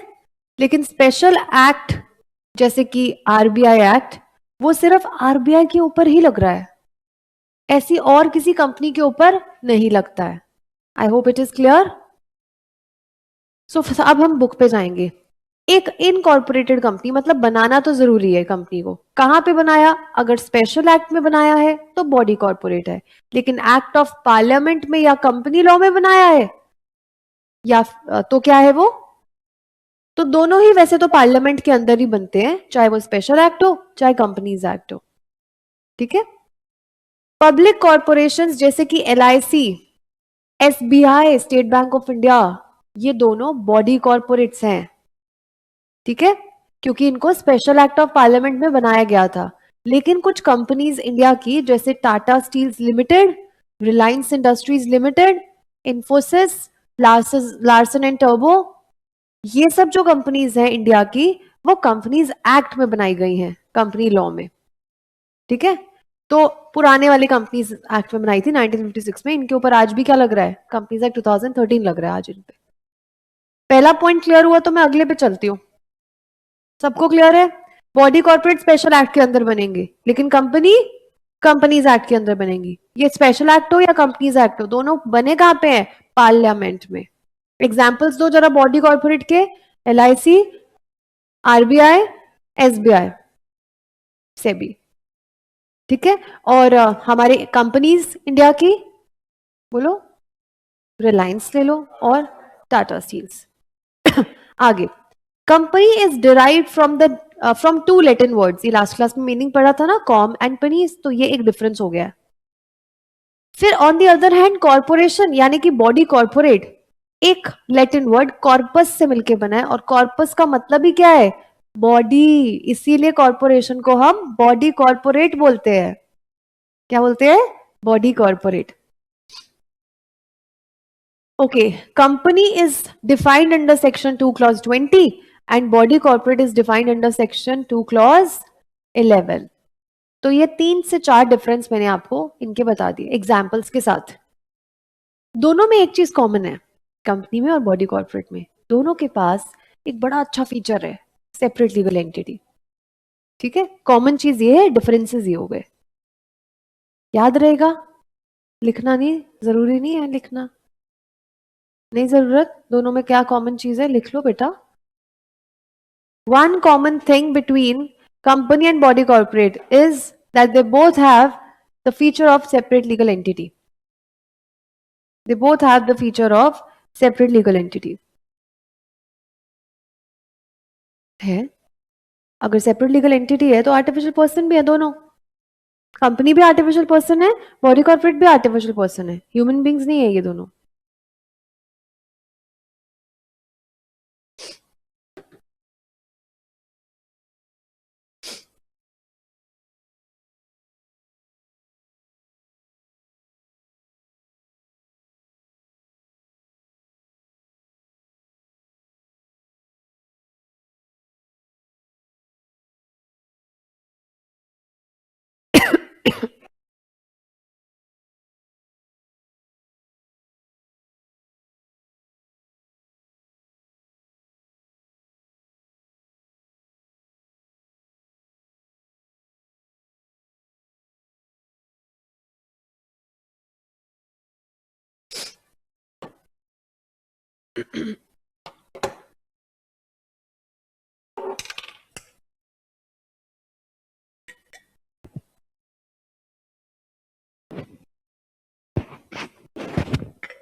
चलें आगे बेटा। ओके, थोड़े और फैक्ट्स जानेंगे, अभी बेसिक्स की क्लास चल रही है ना। सो कंपनी बनी कैसे है, how the company is formed. Company को अगर आपको बनाना है तो आपको रजिस्टर ही कराना पड़ेगा। ये सोल प्रोप्राइटरशिप नहीं है, ये कोई छोटा मोटा बिजनेस नहीं है कि बिना रजिस्टर कराए या पार्टनरशिप बिना रजिस्टर कराए भी चल जाएगा। इसको तो सबसे पहले ही डे 1 से रजिस्टर कराओ, उसके बाद ही कंपनी सामने आएगी, अदरवाइज वो कंपनी ही नहीं है। सो कंपनी को रजिस्टर हम कैसे कराते हैं? कंपनी को रजिस्टर कराएंगे हम ROC के अंडर। ये एक मिथ है, ROC के अंडर कराते थे, अब ROC हो चुका है बहुत ज्यादा ओवरबर्डन्ड, इसीलिए ROC ने ये वाला काम दे दिया है एक और बॉडी को जिसका नाम है सेंट्रल रजिस्ट्रेशन सेंटर, CRC। ठीक है, तो हम बुक्स में तो यही पढ़ते हैं कि कंपनी को रजिस्टर कराने ROC, रजिस्ट्रार ऑफ कंपनीज के पास। रजिस्ट्रार ऑफ कंपनीज एक जगह का एक ऐसी अथॉरिटी होती है हर स्टेट की, जो उस स्टेट की सारी कंपनीज के रिकॉर्ड्स बनाता है। ठीक है, जैसे हम दिल्ली में है तो दिल्ली की जितनी भी कंपनीज होंगी उनके रिकॉर्ड्स दिल्ली के ROC के पास होंगे। कंपनीज खुद भी अपने रिकॉर्ड्स बनाती है और ROC उन कंपनीज के रिकॉर्ड्स बनाता है। हर चीज के लिए परमिशन देना कंपनी को, छोटी छोटी चीजों के लिए, और कंपनी को हर छोटी इंफॉर्मेशन ROC को देना, तो इनका बहुत इंपॉर्टेंट रिश्ता है। ठीक है। सो आरओसी के अंडर जो बॉडी है सीआरसी, वो हमारी कंपनी को रजिस्टर करके देती है। और कंपनी क्या है सेक्शन 2 क्लॉज 20 में, ये तो हमने ऑलरेडी पढ़ लिया है। आगे चलते हैं। कंपनी क्या करेगी? किसी भी कमर्शियल एक्टिविटी को करने के लिए हम कंपनी बनाते हैं। किसी भी कमर्शियल एक्टिविटी को करने के लिए हम, commercial means for the purpose of earning money, profits कमाने के लिए, कमर्शियल पैसों के लिए जो हम करते हैं वो कंपनी है। अब कंपनी के अलावा हम बहुत सारे और भी फॉर्म्स ऑफ बिजनेस है जो कर सकते हैं। जैसे आप ओपीसी खोल लो, सोल प्रोप्राइटरशिप, पार्टनरशिप, एलएलपी और कंपनी सबसे बड़ा फॉर्म ऑफ बिजनेस है। अगर आपको सबसे छोटे लेवल पे जाना है तो आप ओपीसी खोल लो या फिर सोल प्रोप्राइटरशिप। सोल प्रोप्राइटरशिप लोग पहले करते थे, इसको रजिस्टर भी कराने की कुछ खास जरूरत नहीं थी। फिर हमारे सामने एक ओपीसी का कॉन्सेप्ट आया था 2013 नए वाले एक्ट में, कि भाई छोटे छोटे लोग जो सोल प्रोप्राइटरशिप में काम कर रहे हैं वो लोग कंपनी का मजा भी ले सकते हैं। कंपनी के पास इतने सारे फीचर्स हैं, separate legal entity, artificial person है, क्या कहते हैं परपेचुअल सक्सेशन है, कॉमन सील, इतने सारे हमारे पास फीचर्स हैं। तो ये आप भी ले सकते हो, बना लो कंपनी। अकेला पर्सन कंपनी बना सकता था। तो सबसे छोटे लेवल पे काम करना है तो आप ओपीसी या फिर सोल प्रोप्राइटरशिप कर लो और पैसा कमा लो। थोड़े से मीडियम लेवल पे आना है तो पार्टनरशिप, अपने साथ एक और पार्टनर ढूंढ लो और उसके साथ पार्टनरशिप एक्ट 1932 के अंडर पार्टनरशिप कर लो। दो या दो से ज्यादा पर्सन्स पार्टनर्स बन जाते हैं। एक ऐसा रिश्ता है जहां पे ये लोग प्रॉफिट शेयरिंग रेशियो में एक दूसरे के साथ प्रॉफिट्स को शेयर करते हैं और लॉसेस को बेयर करते हैं। ठीक है। अब पार्टनरशिप को भी एक नए जमाने की पार्टनरशिप का रूप दे दिया 2008 में, एलएलपी नाम आ गया, लिमिटेड लायबिलिटी पार्टनरशिप। कहते हैं सबसे बड़ा ड्रॉबैक था पार्टनरशिप का, मेंबर पार्टनर्स की लायबिलिटी कितनी होती थी? अनलिमिटेड। कोई जाना ही नहीं चाह रहा था पार्टनरशिप में, इसीलिए एक ऐसी पार्टनरशिप दी हमें जहां पे पार्टनर्स की लायबिलिटी अब कितनी होगी? लिमिटेड। ये जो एलएलपी है, ये मैं आपको पढ़ाऊंगी चैप्टर में, एक पॉइंट आएगा। It is the difference between company, sorry, it is the hybrid of company and partnership. Hybrid का मतलब मिक्सचर। थोड़े अच्छे अच्छे गुण कंपनी के लिए हुए हैं इसने और थोड़े अच्छे अच्छे गुण पार्टनरशिप का लिए हुए हैं। कंपनी के पास एक फीचर है सेपरेट लीगल एंटिटी, खुद की पहचान होना, खुद की आइडेंटिटी। ये अच्छा गुण इसने कंपनी से ले लिया। और पार्टनरशिप के पास एक बड़ा अच्छा फीचर है, अग्रीमेंट बनाते हैं पार्टनर्स, तो ये भी पार्टनर्स यहाँ पे भी अग्रीमेंट बना सकते हैं। तो कुछ अच्छी चीजें दोनों की ले ली और एक मिक्सचर बना के नया एक्ट आपके सामने है। सबसे बड़ा फॉर्म ऑफ बिजनेस क्या है? सबसे बड़े स्केल पे काम करना है तो आप कंपनी खोलोगे। और छोटी कंपनी एक बस ओपीसी है, बाकी सब तो थोड़े बड़े लेवल पे ही काम कर रही है। अब ये भी लोगों का एक मिथ होता है कि यार प्राइवेट कंपनी है तो छोटे लेवल पे ही काम कर रही है। नो, ऐसी बहुत सारी प्राइवेट कंपनीज है जो पब्लिक से भी बड़े लेवल पे काम करती है। ठीक है। सो ऐसा ऐसा नहीं सोचना है कि प्राइवेट बड़ी है या पब्लिक बड़ी है। इट डिपेंड्स बिजनेस कैसा है उनका। कंपनी को कौन सा वाला एक्ट गवर्न कर रहा है? Very good, companies act 2013। वैसे ही जैसे टैक्स, इनकम टैक्स को इनकम टैक्स एक्ट 1961 गवर्न कर रहा है। अभी मैंने आपको स्टार्टिंग में बताया था कंपनी को आरओसी फॉर्म करके देती है, तो आरओसी के अंदर आपको कुछ फॉर्म्स भरने पड़ते हैं जिसका नाम है spice form. Spice form 32, 33 and 34। 32 incorporation का फॉर्म है, सारी डिटेल्स, कंपनी का नाम, पता, कौन मेंबर्स हैं, कौन डायरेक्टर्स हैं, उनके नाम पता, उनकी आइडेंटिटीज, किस चीज के लिए, कहाँ पे बिजनेस बना रहे हैं, मतलब हमारा ऑफिस कहाँ होगा, सारी चीजें आपने डाल दी है 32 में। उसी के साथ दो और फॉर्म्स हैं 33 एंड 34। 33 किस चीज का है? एमओए का फॉर्म। एमओए की full form memorandum of association. ये कंपनी का एक कॉन्स्टिट्यूशन है, एक चार्टर है। जैसे हमारे देश का कॉन्स्टिट्यूशन है, जैसे कंपनी का कॉन्स्टिट्यूशन उसका एमओए है। इसमें कंपनी का नाम और काम ये दोनों लिखे हुए हैं। इसके अलावा लाइबिलिटीज क्या है, कैपिटल क्या है, ऐसी सबसे इंपॉर्टेंट चीजें लिखी हुई हैं। जो जो बेस है कंपनी का वो एमओए है। तो इसका भी अब फॉर्म बन गया है। पहले ये हार्ड कॉपी जाती थी, अब जमाना बदलता जा रहा है, हम डिजिटलाइज होते जा रहे हैं धीरे धीरे, जब से मोदी गवर्नमेंट आई है और भी ज्यादा। सो अब एमओए का भी फॉर्म है बेटा, ऑनलाइन फॉर्म है। ठीक है, इसको हार्ड कॉपी में बनाने की जरूरत नहीं है, हमें फॉर्मेट के साथ में फॉर्म दिया हुआ है। नेक्स्ट आता है सेक्शन 30, सॉरी फॉर्म 34 जिसका नाम है एओए। इसका भी डिजिटलाइज फॉर्म हो चुका है अब। आर्टिकल्स ऑफ एसोसिएशन जो हमारी कंपनी की रूल बुक है, हमें अपनी कंपनी कौन से रूल्स फॉलो करके चलाना है, ये सब रूल्स हमने कंपनीज एक्ट के अकॉर्डिंग्स में लिखे हैं अपने आर्टिकल्स ऑफ एसोसिएशन में। तो ये 3 फॉर्म साथ में जाएंगे और इसके साथ अब एक और फॉर्म जाता है जिसका नाम है agile pro form. Agile pro form जब मैं आपको इनकॉर्पोरेशन का टॉपिक कराऊंगी तो आप ये भी सीख लोगे क्या होता है अजाइल प्रो फॉर्म। आज कंपनी को बहुत सारे लाइसेंस लेने होते हैं ना, जैसे जीएसटी, जैसे प्रोविडेंट फंड भी करना होता है, वर्कमैन कॉम्पनसेशन, ठीक है। तो ये सारे लाइसेंस वगैरह कंपनी को इस फॉर्म से कंपनी बनाते हुए ही मिल जाते हैं, ठीक है। ये लाइसेंस वगैरह लेने के लिए अलग से फॉर्म होता है, साथ में ही जाता है शुरुआत में ही। तो ये चारों फॉर्म्स आप भेजोगे आरओसी की कौन सी बॉडी को, सीआरसी को, और फिर आपको कंपनी बना के देते हैं वो। जब आरओसी की बॉडी सीआरसी को हमने सारे फॉर्म्स भेजे तो उन्होंने अच्छे से चेक किया और चेक करने के बाद हमें इशू करते हैं वो सर्टिफिकेट ऑफ इनकॉर्पोरेशन, जो कौन से रूप में होता है उसका भी एक फॉर्म है। सर्टिफिकेट के ऊपर ही बड़ा बड़ा लिखा होता है INC11। INC11 मतलब सर्टिफिकेट है, किसने दिया है, आरओसी के ऑफिशियल का ठप्पा लगा हुआ है उस पे। उसके अंदर एक डेट भी लिखी होती है, इस डेट को हम बोलते हैं इफेक्टिव डेट। इफेक्टिव डेट किस चीज की है, ये आज ही आपकी कंपनी का बर्थडे है। जो डेट आरओसी ने यानी कि सीआरसी ने इसके अंदर लिख के दी है वो ही बन जाती है हमारी कंपनी की इनकॉर्पोरेशन डेट, ना कि वो डेट जिस दिन आपने सारे फॉर्म 22 फॉर्म्स भर के सबमिट किए थे। ये वाली डेट जब सर्टिफिकेट आया उसके अंदर जो डेट लिखी है वो ही आपकी कंपनी का बर्थडे है।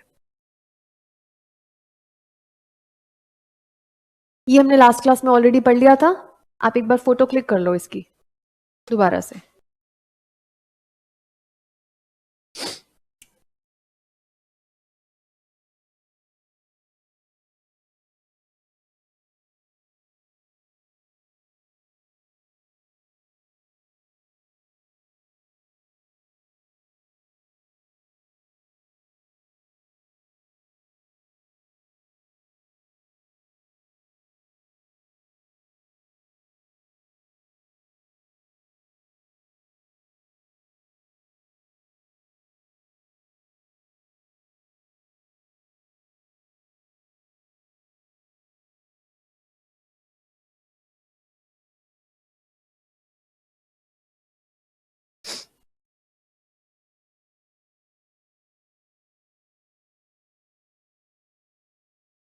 हो गया लिखा आप लोगों ने, समझ आ रही है ना आप लोगों को क्लास, श्योर?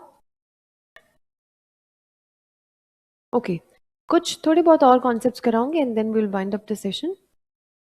रीजन अभी स्टार्टिंग की क्लासेस हैं तो मैं बहुत ज़्यादा लेंदी नहीं करूंगी, बट बाद में 2 से ढाई घंटा मिनिमम हमारी क्लास हुआ ही करेगी, ठीक है। अभी जस्ट मैं आपको अपने सब्जेक्ट में और अपने तरीके से जैसे मैं पढ़ाती हूँ इंडल्ज कराना चाह रही हूँ। मैंने बोला था 1 से 1.5 हफ्ते तक I will be little slow and then मैं फिर थोड़ा सा फ्लो पकड़ूंगी और फिर मुझे चैप्टर वाइज आपको एक प्रॉपर डेट्स बताऊंगी। मेरा एक चार्ट बनता है हर बार, मुझे कौन सी डेट को कौन सा topic with questions with practice और विद टेस्ट बच्चों को कराते रहना है, वो मेरा प्लानर बनता है स्टार्टिंग में, ठीक है। तो आप लोगों को भी पहले से पता होगा कि मोस्ट प्रोबेबली कौन सी डेट तक हमारा सिलेबस भी कंप्लीट हो जाएगा, कब कब हमारे टेस्ट होंगे, कब हमारा 50% सिलेबस का टेस्ट होगा, सब प्लानिंग के अकॉर्डिंग चलता है, ठीक है।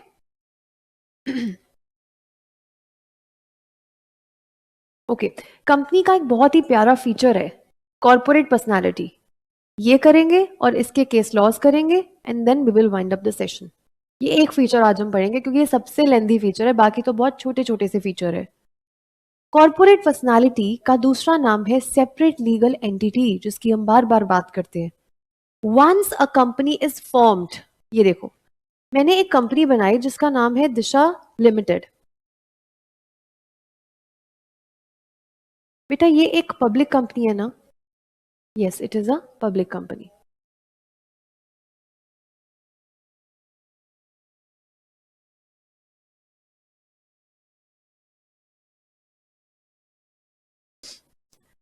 इसको बनाने के लिए मैं कौन सी बॉडी के पास गई, फॉर्म्स लेकर, आई मीन टू से कहाँ सबमिट किए, एमसीए की वेबसाइट पे आप सबमिट करते हो फॉर्म्स, कौन चेक करता है, सीआरसी।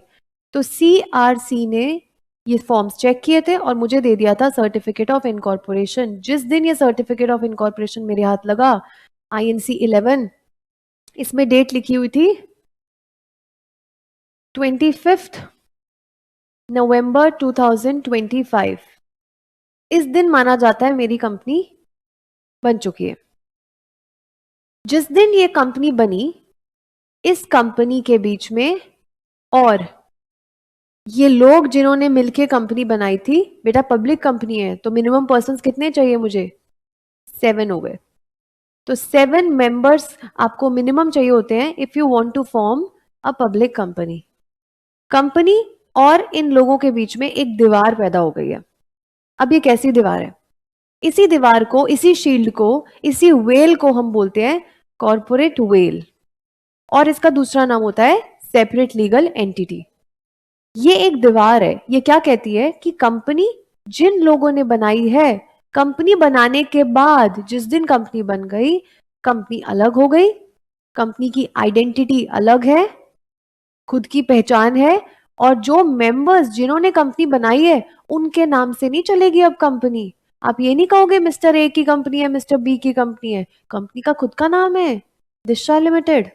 ये आशीष कालरा सर ने IGP प्राइवेट लिमिटेड बनाया था। तो हम ये नहीं बोलेंगे आशीष कालरा सर की कंपनी, हम क्या बोलेंगे? IGP private limited. IGP बोलेंगे, मेंबर्स अलग एंड कंपनी अलग। अब इस फीचर से हम समझते क्या है? कंपनी की खुद की अगर पहचान है तो कंपनी इस पहचान से बहुत सारे काम खुद से कर सकती है, जैसे हम लोग ह्यूमन बींग्स भी अपने काम खुद करते हैं। आप लोग अपना बैंक अकाउंट खुलवाते हो अपने नाम से ना, तो कंपनी का भी बैंक अकाउंट होगा अपने खुद के नाम से। आप लोग एसेट्स होल्ड कर सकते हो, कंपनी भी कोई एसेट परचेज भी कर सकती है, सेल भी कर सकती है, अपने नाम पे होल्ड भी करके रख सकती है, और किसी को ट्रांसफर भी कर सकती है। इवन कंपनी के जो शेयर्स हैं, कंपनी अपने नाम से इशू करेगी या फिर किसी को ट्रांसफर करेगी, या फिर अब शेयर्स को सेल भी कर सकती है। इवन कंपनी की जो प्रॉपर्टीज हैं वो एसेट्स में हमने इंक्लूड कर दिया। और क्या काम है जो आप कर सकते हो, कंपनी भी कर सकती है? साइन कर सकते हैं।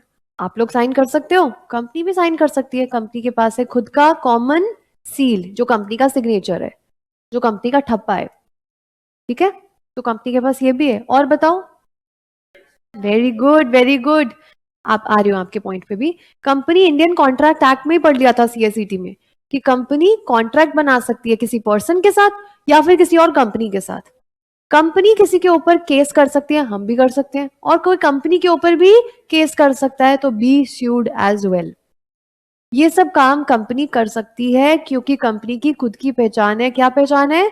दिशा लिमिटेड। बैंक में अकाउंट खोलने जाएंगी तो A या B का नाम नहीं आएगा, नाम आएगा दिशा लिमिटेड का अकाउंट है।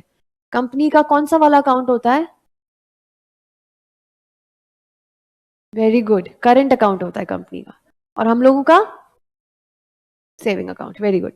तो इसी दीवार को हम बोलते हैं सेपरेट लीगल एंटिटी। अब ये दीवार कुछ एक और चीज के बारे में आपको बताना चाह रही है। ये मेंबर्स हैं 1 2 3 4 5 6 7। ये जो शेयर होल्डर्स हैं जिन्होंने मिनिमम एक शेयर लेकर कंपनी बनाई है, ठीक है, ये शेयर होल्डर अब जो भी करेंगे ये अपने काम के लिए खुद रिस्पॉन्सिबल है। दे विल टेक रिस्पॉन्सिबिलिटी, अपने काम की खुद रिस्पॉन्सिबिलिटी लेगी। और कंपनी के नाम से अगर कोई काम हो रहा है तो वो कंपनी कर रही है माना जाएगा। कंपनी अपनी रिस्पॉन्सिबिलिटी भी खुद लेती है। इससे मुझे एक चीज समझ में आती है कि ये जो शेयर होल्डर्स है जिन्होंने कंपनी बनाई है, they are not the agents of company. हमने कंपनी CSET में एक कॉन्ट्रैक्ट पढ़ा था, कॉन्ट्रैक्ट ऑफ एजेंसी, जहां पे एक प्रिंसिपल होता है, वो अपने कुछ काम करने के लिए एजेंट को रखता है। काम एजेंट कर रहा होता है लेकिन फंसता कौन है? प्रिंसिपल, क्योंकि प्रिंसिपल के ही काम कर रहा है वो। लेकिन यहाँ पे शेयर होल्डर्स कंपनी के एजेंट्स ही नहीं है, तो इसलिए अगर वो कोई भी काम करेंगे तो खुद ही फंसेंगे। प्रिंसिपल बना के कंपनी को रिस्पॉन्सिबल नहीं ठहरा सकते। इनके बीच में प्रिंसिपल और एजेंट का रिश्ता नहीं है। Share holders are not the agents of company, so they do, cannot bind company by their acts, company को रिस्पॉन्सिबल नहीं ठहरा सकते. Company is responsible for its own act और members are responsible for their own acts. Okay, अब share holder है क्या फिर? नाम के ओनर है. 12th क्लास से 11th 12th से पढ़ते आ रहे हो ना अकाउंट से कि share holder are considered as the owners of company. They are just notional owners, नाम के ओनर्स है ये. जितना शेयर खरीदोगे ना सिर्फ उतना ही मालिक हो तुम, उससे ज्यादा कुछ नहीं. ज्यादा शेयर है तो और ज्यादा राइट्स हैं आपके. पूरी कंपनी तुम्हारी नहीं है. ठीक है. सो शेयर होल्डर्स सिर्फ नाम के ओनर्स हैं and they do not own anything in it except ownership of shares. सिर्फ शेयर्स की ही ओनरशिप होती है इनके पास, उसमें ही राइट्स होते हैं. बाकी कंपनी में कुछ नहीं कर सकते. कंपनी का नाम लेके कोई कॉन्ट्रैक्ट नहीं बनाएंगे अपना पर्सनल. कंपनी के एसेट्स को अपने पर्सनल यूज के लिए यूज नहीं करेंगे. ठीक है. कंपनी की लाइबिलिटीज को खुद पे करके नहीं आ सकते. Company will pay it's liabilities bye its own. ठीक है. सो share holder can not be held liable for the acts of company also. Company अपने कामों के लिए खुद रिस्पॉन्सिबल है, शेयर होल्डर्स अपने कामों के लिए खुद रिस्पॉन्सिबल है. ये जो सारी चीजें हम जहां पढ़ते हैं उस कॉन्सेप्ट का नाम क्या है? Separate legal entity. ठीक है. सो जब कंपनी बनी, इनकॉर्पोरेट हुई इस एक्ट के अंदर, तभी ये फीचर आया है, उससे पहले नहीं. तभी कंपनी को कॉर्पोरेट पर्सनालिटी जैसा फीचर मिला. इसका खुद का नाम है, काम करेगी अपने नाम से, साइन कर सकती है तो कॉमन सील है, खुद के एसेट्स हैं, अपनी आइडेंटिटी अपने मेंबर्स से डिस्टिंक्ट है, अलग है. जिन मेंबर्स ने इनको बनाया, बनाने के बाद कंपनी से डिफरेंट हो गए मेंबर्स, क्योंकि इनके बीच में एक दीवार पैदा हो गई है. ये हमने रिपीट कर लिया, ऑलरेडी समझ लिया सब कुछ. अब इसी कॉन्सेप्ट को समझने के लिए हम दो केस लॉस करने वाले हैं. Solomon and versus Solomon and company limited and Lee versus Lee air farming limited. Just give me 2 minutes break. ठीक है.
हाँ जी।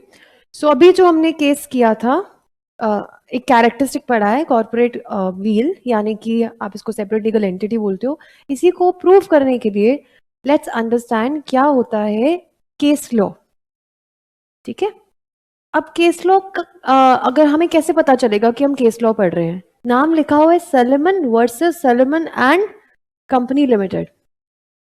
जिसका नाम सबसे पहले लिखा होता है वो होता है plaintiff. A person who files a case is known as plaintiff. Okay, जिसका नाम पीछे लिखा हुआ होता है उसको हम बोलते हैं, very good, defendant. A person to whom the case is on whom the case is filed is known as defendant. ठीक है, सो सोलोमन एंड कंपनी अपनी ही कंपनी के ऊपर एक केस फाइल किया था। अब एक स्टोरी सुनो आप लोग। क्या हुआ था, एक पर्सन था जिसका नाम था सोलोमन। वो एक बहुत बड़ा, बहुत वेल्दी, बहुत अच्छा खासा उसका बिजनेस था, जिसका नाम मतलब जो बूट मैन्युफैक्चर करता था, लेदर बूट मैन्युफैक्चर। सो इतना अच्छा खासा प्रॉस्परस उसका बिजनेस चल रहा था। पता नहीं उसके क्या माइंड में आया, he thought to open a company, a limited company. तो कंपनी बनाने के लिए उसको चाहिए थे 7 मेंबर्स। अब 7 मेंबर्स उसने कैसे इकट्ठे किए? एक वो खुद, एक उसकी वाइफ, 2 हो गए, 4 उसके बेटे, 4 सन्स, 6 हो गए, 1 डॉटर। तो टोटल मिला के 7 पर्सन ने एक एक पाउंड का शेयर लेके कंपनी बना दी, जिसका नाम था सोलोमन एंड कंपनी लिमिटेड। और उसी पब्लिक कंपनी को अपना जो बूट मैन्युफैक्चरिंग बिजनेस था वो सेल कर दिया। जब कंपनी को अपना ही बिजनेस सेल किया तो कंपनी खरीद रही है ना बिजनेस, कंपनी तो अलग हो चुकी है, अब सेपरेट लीगल एंटिटी है। तो कंपनी सोलोमन को बिजनेस बेचने के लिए कुछ कंसिडरेशन देगी, कुछ मनी देगी। तो कंपनी ने उसको कैसे कैसे और क्या दिया? कंपनी ने समवेयर अराउंड 10,000 के उसको डिवेंचर्स दिए, और वो भी थे एकदम सिक्योर्ड। 20,000 के आसपास उसको शेयर्स दिए, और कुछ 8,000 के आसपास बचा था वो कैश में पेमेंट कर दी। ठीक है, तो इस तरीके से कंपनी ने उसको कंसिडरेशन दिया उसी का बिजनेस बेचने के लिए। अब जो कंपनी बनाई थी अपना बिजनेस में उसी में डाल दिया था, कंपनी का बिजनेस बन चुका था वो। सून कंपनी रैन इनटू लिक्विडेशन, मतलब एक ऐसी सिचुएशन आ गई, कंपनी को बंद करने का सिचुएशन पैदा हो गई। अब लिक्विडेटर हायर किया, कंपनी के एसेट्स जब रीवैल्यू किए तो कुछ अप्रोक्सीमेटली 6,000 पाउंड्स के आसपास सिर्फ कंपनी के एसेट्स बचे थे, और जो लाइबिलिटीज देनी थी ना वो 2 थी। एक तो 10,000 पाउंड्स के डिबेंचर्स किसके पास थे? सोलोमन के पास थे, और बाहर के कुछ अनसिक्योर्ड क्रेडिटर्स भी थे। ये तो सिक्योर्ड था ना सोलोमन, कुछ अनसिक्योर्ड क्रेडिटर्स, ट्रेड क्रेडिटर्स भी थे, कुछ 8,000 के आसपास। लेकिन पैसे देने वाले कितने थे? सिर्फ 6,000। 2 लाइबिलिटीज देनी है जो और बड़ी अमाउंट की है।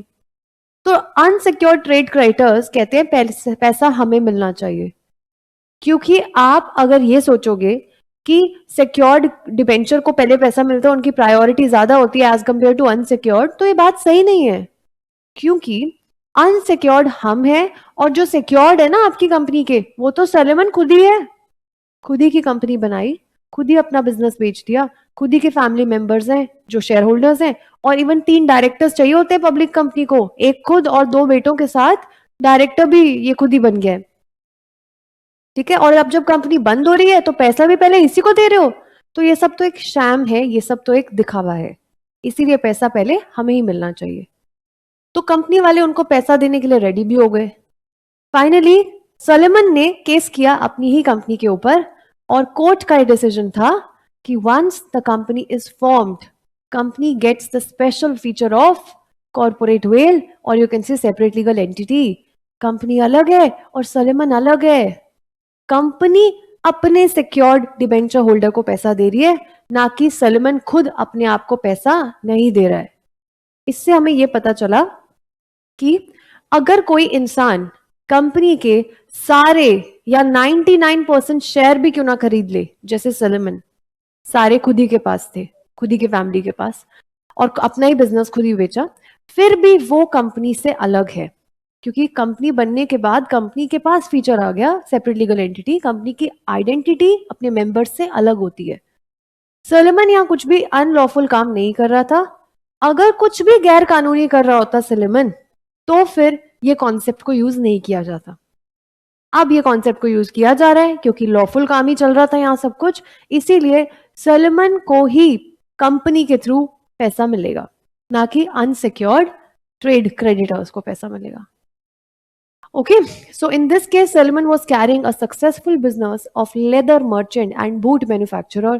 आगे जाके उसने एक लिमिटेड कंपनी बनाई जिसमें वो खुद, उसकी वाइफ, उसकी डॉटर और 4 बेटे शेयर होल्डर्स बने। सोलेमन ने अपना पहले वाला ये बूट मैन्युफैक्चरिंग का बिजनेस भी उसी कंपनी को, लिमिटेड कंपनी को बेच दिया, और बदले में कंसिडरेशन कंपनी ने सोलेमन को दिया कुछ कैश में, कुछ सिक्योर्ड डिबेंचर्स और बाकी कुछ शेयर्स में। उस टाइम कंपनी के कुछ अनसिक्योर्ड ट्रेड क्रेडिटर्स भी थे। कंपनी सून रैन इनटू डिफिकल्टीज और एक लिक्विडेटर हायर करना पड़ गया। अनसिक्योर्ड क्लेम कर रहे थे कि सारा का सारा एसेट्स जो 6000 के आसपास बचे थे वो हमारे ही डेट्स पूरे करने में, आप हमें पैसा दो। On the ground that company is mere agency of Salomon, company तो सोलेमन एक ही है, मतलब कंपनी एजेंसी है, सोलेमन जो कर रहा है वही हो रहा है इस कंपनी में, ठीक है, और कंपनी और सोलेमन एक ही चीज है। लेकिन ये जो कंटेंशन था, ये जो इंटेंशन था ट्रेड क्रेडिटर्स का, ट्रेड अनसिक्योर्ड क्रेडिटर्स का, कि वो पैसा चाह रहे थे पहले, वो डिसमिस कर दिया कोर्ट ने। और क्या हेल्ड किया, क्या डिसीजन लिया, दैट कंपनी लॉ के अंडर, कंपनी लॉ के अंडर एक डिफरेंट पर्सन है अपने सब्सक्राइबर से, यानी कि सोलेमन से बिल्कुल डिफरेंट है, तो कंपनी पैसा दे रही थी, ना कि सोलेमन खुद अपने आप को पैसा दे रहा था। ठीक है, इसी केस को आगे जाके फिर से एक नए रूप से पढ़ा गया एक नए केस लॉ में, जिसका नाम है ली versus Lee air farming limited. कोई जानता है इस केस के बारे में? नहीं जानते? आप जानते हैं इस केस के बारे में? तुम नहीं जानते इस केस के बारे में? हरतरन, हर्षिता, सीएसईटी में पढ़ा है ना आप लोगों ने? दुर्गा, ली versus Lee air farming limited, यहां पे यस आप लोगों ने पढ़ा है, मैंने पढ़ा है आपको चीज। मिस्टर ली एक कंपनी में 99% शेयर्स खरीदे उसने। कंपनी का नाम है ली एयर फार्मिंग लिमिटेड। ये कंपनी एयरक्राफ्ट्स बनाती थी, ठीक है, ऐसा इनका बिजनेस था। अब क्या हुआ, ली ने, मिस्टर ली ने सारे शेयर्स एक्सेप्ट वन, मतलब 99% शेयर्स खरीदे। खुद ही मेजर शेयर होल्डर होते हुए शेयर होल्डर्स डायरेक्टर को अपॉइंट करते हैं, तो खुद ही बन गया managing director, the senior most director of the company. तो शेयर होल्डर भी है एंड मैनेजिंग डायरेक्टर भी है। आगे सुनो, ऐसा करते हुए इसने अपने आप को ही सीनियर पायलट भी, एयरक्राफ्ट का कंपनी थी ना, तो सीनियर पायलट भी अपने आप को ही एम्प्लॉय कर लिया। तो 3 रोल प्ले कर रहा है, share holder, managing director and the senior pilot, यानी कि एम्प्लॉय जो सैलरी बेसिस पे था। ठीक है, तो ये तीनों पोजीशंस होल्ड कर रहा था मिस्टर ली। अनफॉर्चुनेटली ली की डेथ हो गई थी एक एयरक्राफ्ट एक्सीडेंट में। ठीक है, सो जब ली की डेथ हुई, ली की जो विडो वाइफ थी वो कंपनी में आई और बोले, ऐसा जो जो सीरियस और बहुत ही रिस्की जॉब्स करते हैं एम्प्लॉयज, आपकी कंपनी की पॉलिसी है, उन एम्प्लॉयज की अगर डेथ होती है, आप फैमिली मेंबर्स को, लीगल रिप्रेजेंटेटिव्स को कुछ कॉम्पनसेशन देते हो। तो I am the widow wife of mister Lee, I want the compensation for the death of my husband. Company के डायरेक्टर्स ने मना कर दिया और क्या बोला, सर मैडम हम आपको कैसे दे सकते हैं ये, हम आपको कॉम्पनसेशन कैसे दे सकते हैं, ये तो मिस्टर ली की ही तो कंपनी थी, मिस्टर ली शेयर होल्डर थे, मेजर पायलट थे, सीनियर पायलट, और वही तो मैनेजिंग डायरेक्टर थे, मतलब वो तो मालिक थे मैडम, हम तो उनके आगे कुछ भी नहीं है, हम उनको कैसे दे सकते हैं, मालिक को नौकर कैसे दे सकते हैं कुछ भी। सो ऐसा कह के विडो वाइफ को उन्होंने मना कर दिया। फाइनली मिसेस ली ने कंपनी के ऊपर केस फाइल किया, तो केस का नाम बना ली versus Lee air farming limited. जब मिसेस ली ने कंपनी के ऊपर केस फाइल किया, तो कोर्ट में जब ये बात गई, कोर्ट ने क्या डिसीजन दिया, Lee is different from company. Company Mrs Lee को कॉम्पनसेशन दे रही है, ना कि मिस्टर ली खुद अपनी वाइफ को कॉम्पनसेशन दे रहे थे, यानी कि अपने आप को। ठीक है, once a company is formed, company is different from the members जिन्होंने कंपनी बनाई है। अब यहां वाले केस में हमें पता चला, वहां पे तो 100% शेयर सलोमन के और उसकी फैमिली के पास थे, यहाँ पे 99% शेयर थे। तो इवन 99% या मेजर शेयर अगर किसी पर्सन के पास होते हैं तो वो कंपनी उसकी नहीं बन जाती, कंपनी खुद अकेले अपनी आइडेंटिटी रखती है और मेंबर अलग है। इसीलिए मिसेस ली को कॉम्पनसेशन मिला था। So in this case company was formed for the purpose of aerial top dressing, मतलब एयरक्राफ्ट के लिए। So Lee, Mr Lee was a qualified pilot and hold all the shares but one share in the, except one आना चाहिए था, except one share, all except one share, मतलब एक नहीं था, बाकी सब शेयर्स थे 99%। अब शेयर होल्डर होते हैं, उसने अपने आप को मैनेजिंग डायरेक्टर भी बना लिया, लेकिन उसकी डेथ हो गई थी एक एयर क्रैश में, जब वो कंपनी का ही प्लेन उड़ा रहा था। सो उसकी विडो वाइफ कॉम्पनसेशन जब मांगने आई उसकी डेथ पे in the course of employment, तो कंपनी ने उसके क्लेम को, यानी कि कंपनी के डायरेक्टर्स ने अपोज, मना कर दिया। तो फिर जब वो कोर्ट में गई तो डिसीजन आया, ली एंड हिज कंपनी दोनों अलग अलग पर्सन हैं लॉ के अंडर, वो पायलट हैं, इसीलिए पायलट की विडो वाइफ को कॉम्पनसेशन के रूप में कंपनी पैसा दे रही है, ना कि वो खुद अपने आप को पैसा दे रहे हैं। ठीक है जी। अब ये एक लास्ट केस पढ़ा देती हूँ, छोटू सा केस है, इसको ज्यादा डिटेल में हमको नहीं करना है, थोड़ा सा डिफरेंट केस है ये। अब होता क्या है, अभी तक तो हम ये पढ़ रहे थे कि कंपनी और पर्सन्स अलग अलग हैं। अब थोड़े अलग सेंस में हम सेपरेट लीगल एंटिटी को पढ़ेंगे। जो शेयर होल्डर्स का एक्सपीरियंस होता है किसी कंपनी में, वो कंपनी का एक्सपीरियंस माना जाएगा या नहीं? नो, शेयर होल्डर अलग है, कंपनी अलग है। जनरल सेंस में हम हर कंपनी के ऊपर सेपरेट लीगल एंटिटी लगाते हुए ये बोलते हैं कि अगर शेयर होल्डर का, कंपनी के मालिक का कोई भी एक्सपीरियंस है, तो वो एक्सपीरियंस कंपनी का नहीं बनेगा किसी भी काम को करने के लिए। कंपनी अपने एक्सपीरियंस खुद रखती है, शेयर होल्डर अपने एक्सपीरियंस खुद रखते हैं। ये कॉन्सेप्ट अभी तक हम पढ़ रहे थे, सेपरेट लीगल एंटिटी। लेकिन फिर आगे जाके सुप्रीम कोर्ट में ये बात गई थी, जहां पे new horizon versus union of India का केस सामने आया था 1994 में। तो सुप्रीम कोर्ट ने हमें ये जजमेंट पास की थी कि अगर जॉइंट वेंचर्स होगा ना मल्टीपल कंपनीज का, तो आप ये बात का जो मैंने बताया था ना, उल्टा वर्जन बोल सकते हो।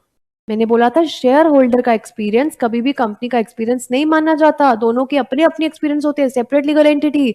लेकिन एक एक्सेप्शन है इसमें, सुप्रीम कोर्ट ने बोला है कि अगर दो या दो से ज्यादा कंपनीज मिल जाएं, तो उनमें से किसी भी कंपनी के जो कॉन्स्टिट्यूएंट होते हैं, कॉन्स्टिट्यूएंट का मतलब होता है शेयर होल्डर या प्रमोटर पर्संस, उनके एक्सपीरियंस कंपनी के एक्सपीरियंस माने जा सकते हैं।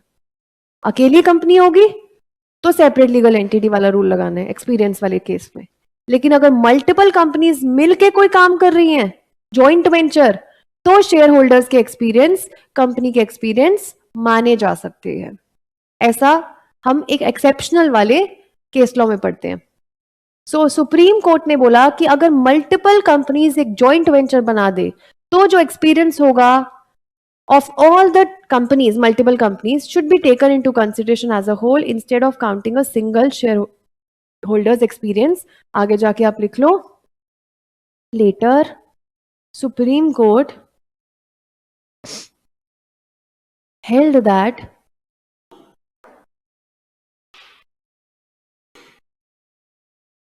experience of please write down constituents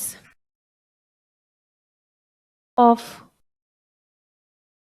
joint ventures will be considered। ये आधा केस लिखा हुआ है ना, तो आधा मैं लिखवा रही हूं। पहले तो इस कंपनी को लाइसेंस नहीं मिला था, न्यू होराइजन कंपनी को ना एक लाइसेंस चाहिए था प्रिंटिंग प्रेस के लिए। स्टोरी बताती हूँ थोड़ी सी, चलो पहले लिख लो आप।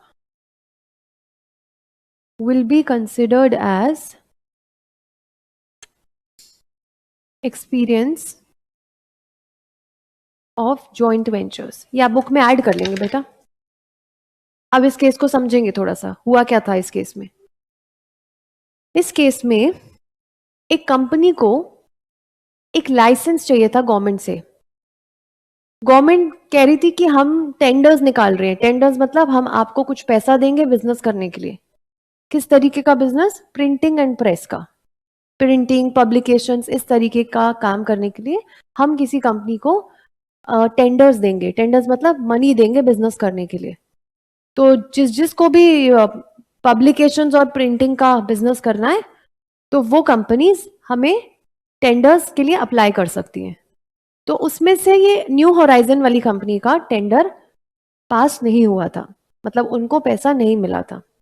और ये बोल दिया था कि तुम्हारे पास तो एक्सपीरियंस नहीं है, तुम्हारी कंपनी के पास तुम्हारे शेयर होल्डर्स का एक्सपीरियंस है। तो शेयर होल्डर का एक्सपीरियंस कंपनी का एक्सपीरियंस नहीं माना जाता, इसीलिए न्यू होराइजन आपको हम पब्लिकेशन और प्रिंटिंग के लिए लाइसेंस नहीं देंगे, टेंडर नहीं देंगे, बिजनेस करने के लिए पैसा नहीं देंगे। किसी और कंपनी को उन्होंने पैसा दे दिया, टेंडर पास कर दिया उनका। ठीक है। अब आगे जाके जब जॉइंट वेंचर्स बना, जिस कंपनी का टेंडर रिजेक्ट हो गया था उन्होंने जॉइंट वेंचर बनाया दूसरी कंपनीज के साथ और फिर टेंडर के लिए अप्लाई किया, तब भी रिजेक्ट हो गया। तो उन्होंने केस फाइल किया था सुप्रीम कोर्ट में। ठीक है। तो सुप्रीम कोर्ट ने बोला था कि अगर जॉइंट वेंचर्स बन जाता है इन कंपनीज का तो इनके शेयर होल्डर का एक्सपीरियंस माना जा सकता है, कंपनी का एक्सपीरियंस, और इनको टेंडर मिलना चाहिए। तो फिर फाइनली उनको सुप्रीम कोर्ट ने टेंडर दिलवा दिया था। ठीक है। मतलब हमने सेपरेट लीगल एंटिटी का एक्सेप्शन पढ़ लिया एक। ठीक है। समझ आया आप सब लोगों को? ये जरूरी नहीं है पेपर में आएगा, लेकिन बाय चांस अगर आ गया तो मैंने आपको करा दिया ये वाला केस भी। अदरवाइज मैं टू बी ऑनेस्ट हमेशा ये दो केसेस ही कराती हूँ बच्चों को, Solomon and Solomon versus Solomon and company limited and D versus Lee farming limited. इतना दोनों भी करोगे तो बहुत है। Now we are gonna end the session. I hope आप अच्छे से पढ़ोगे, रिवाइज करोगे। लास्ट क्लास में वो नोट्स डालने रह गए थे। आज जो मैंने क्लास में पढ़ा है, इनफैक्ट ये चैप्टर 1 इसके नोट्स मैं आपको भेज दूंगी, नॉट पीपीटीज बट ये वाले नोट्स मैं आपको भेज दूंगी। ठीक है। आप एक काम कर लो बेटा प्लीज, ये वाली फाइल मैंने आपको लिखवाई थी इसकी फोटोज खींच लो, सो दैट घर पे जाके आप इसको नोट कर लेना।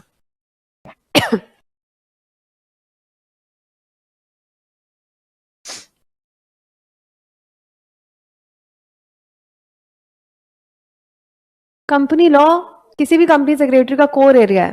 कंपनी में जॉब करोगे ना?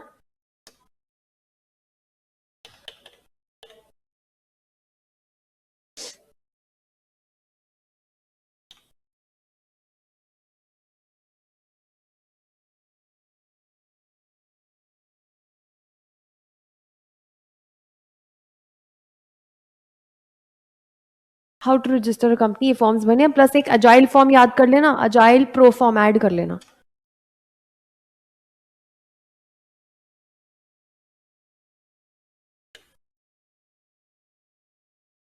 ये तो खींच लिया था ना आपने एमसीए वाला। दैट्स इट, ये नोट कर लेना और मैं आपको फर्स्ट चैप्टर के नोट्स भेज दूंगी। जो हमने उसमें से किया है वो आप रिवाइज कर लेना। Just keep on revising in every class. ठीक है। चलो जी, let's wind up the session. Thank you so much.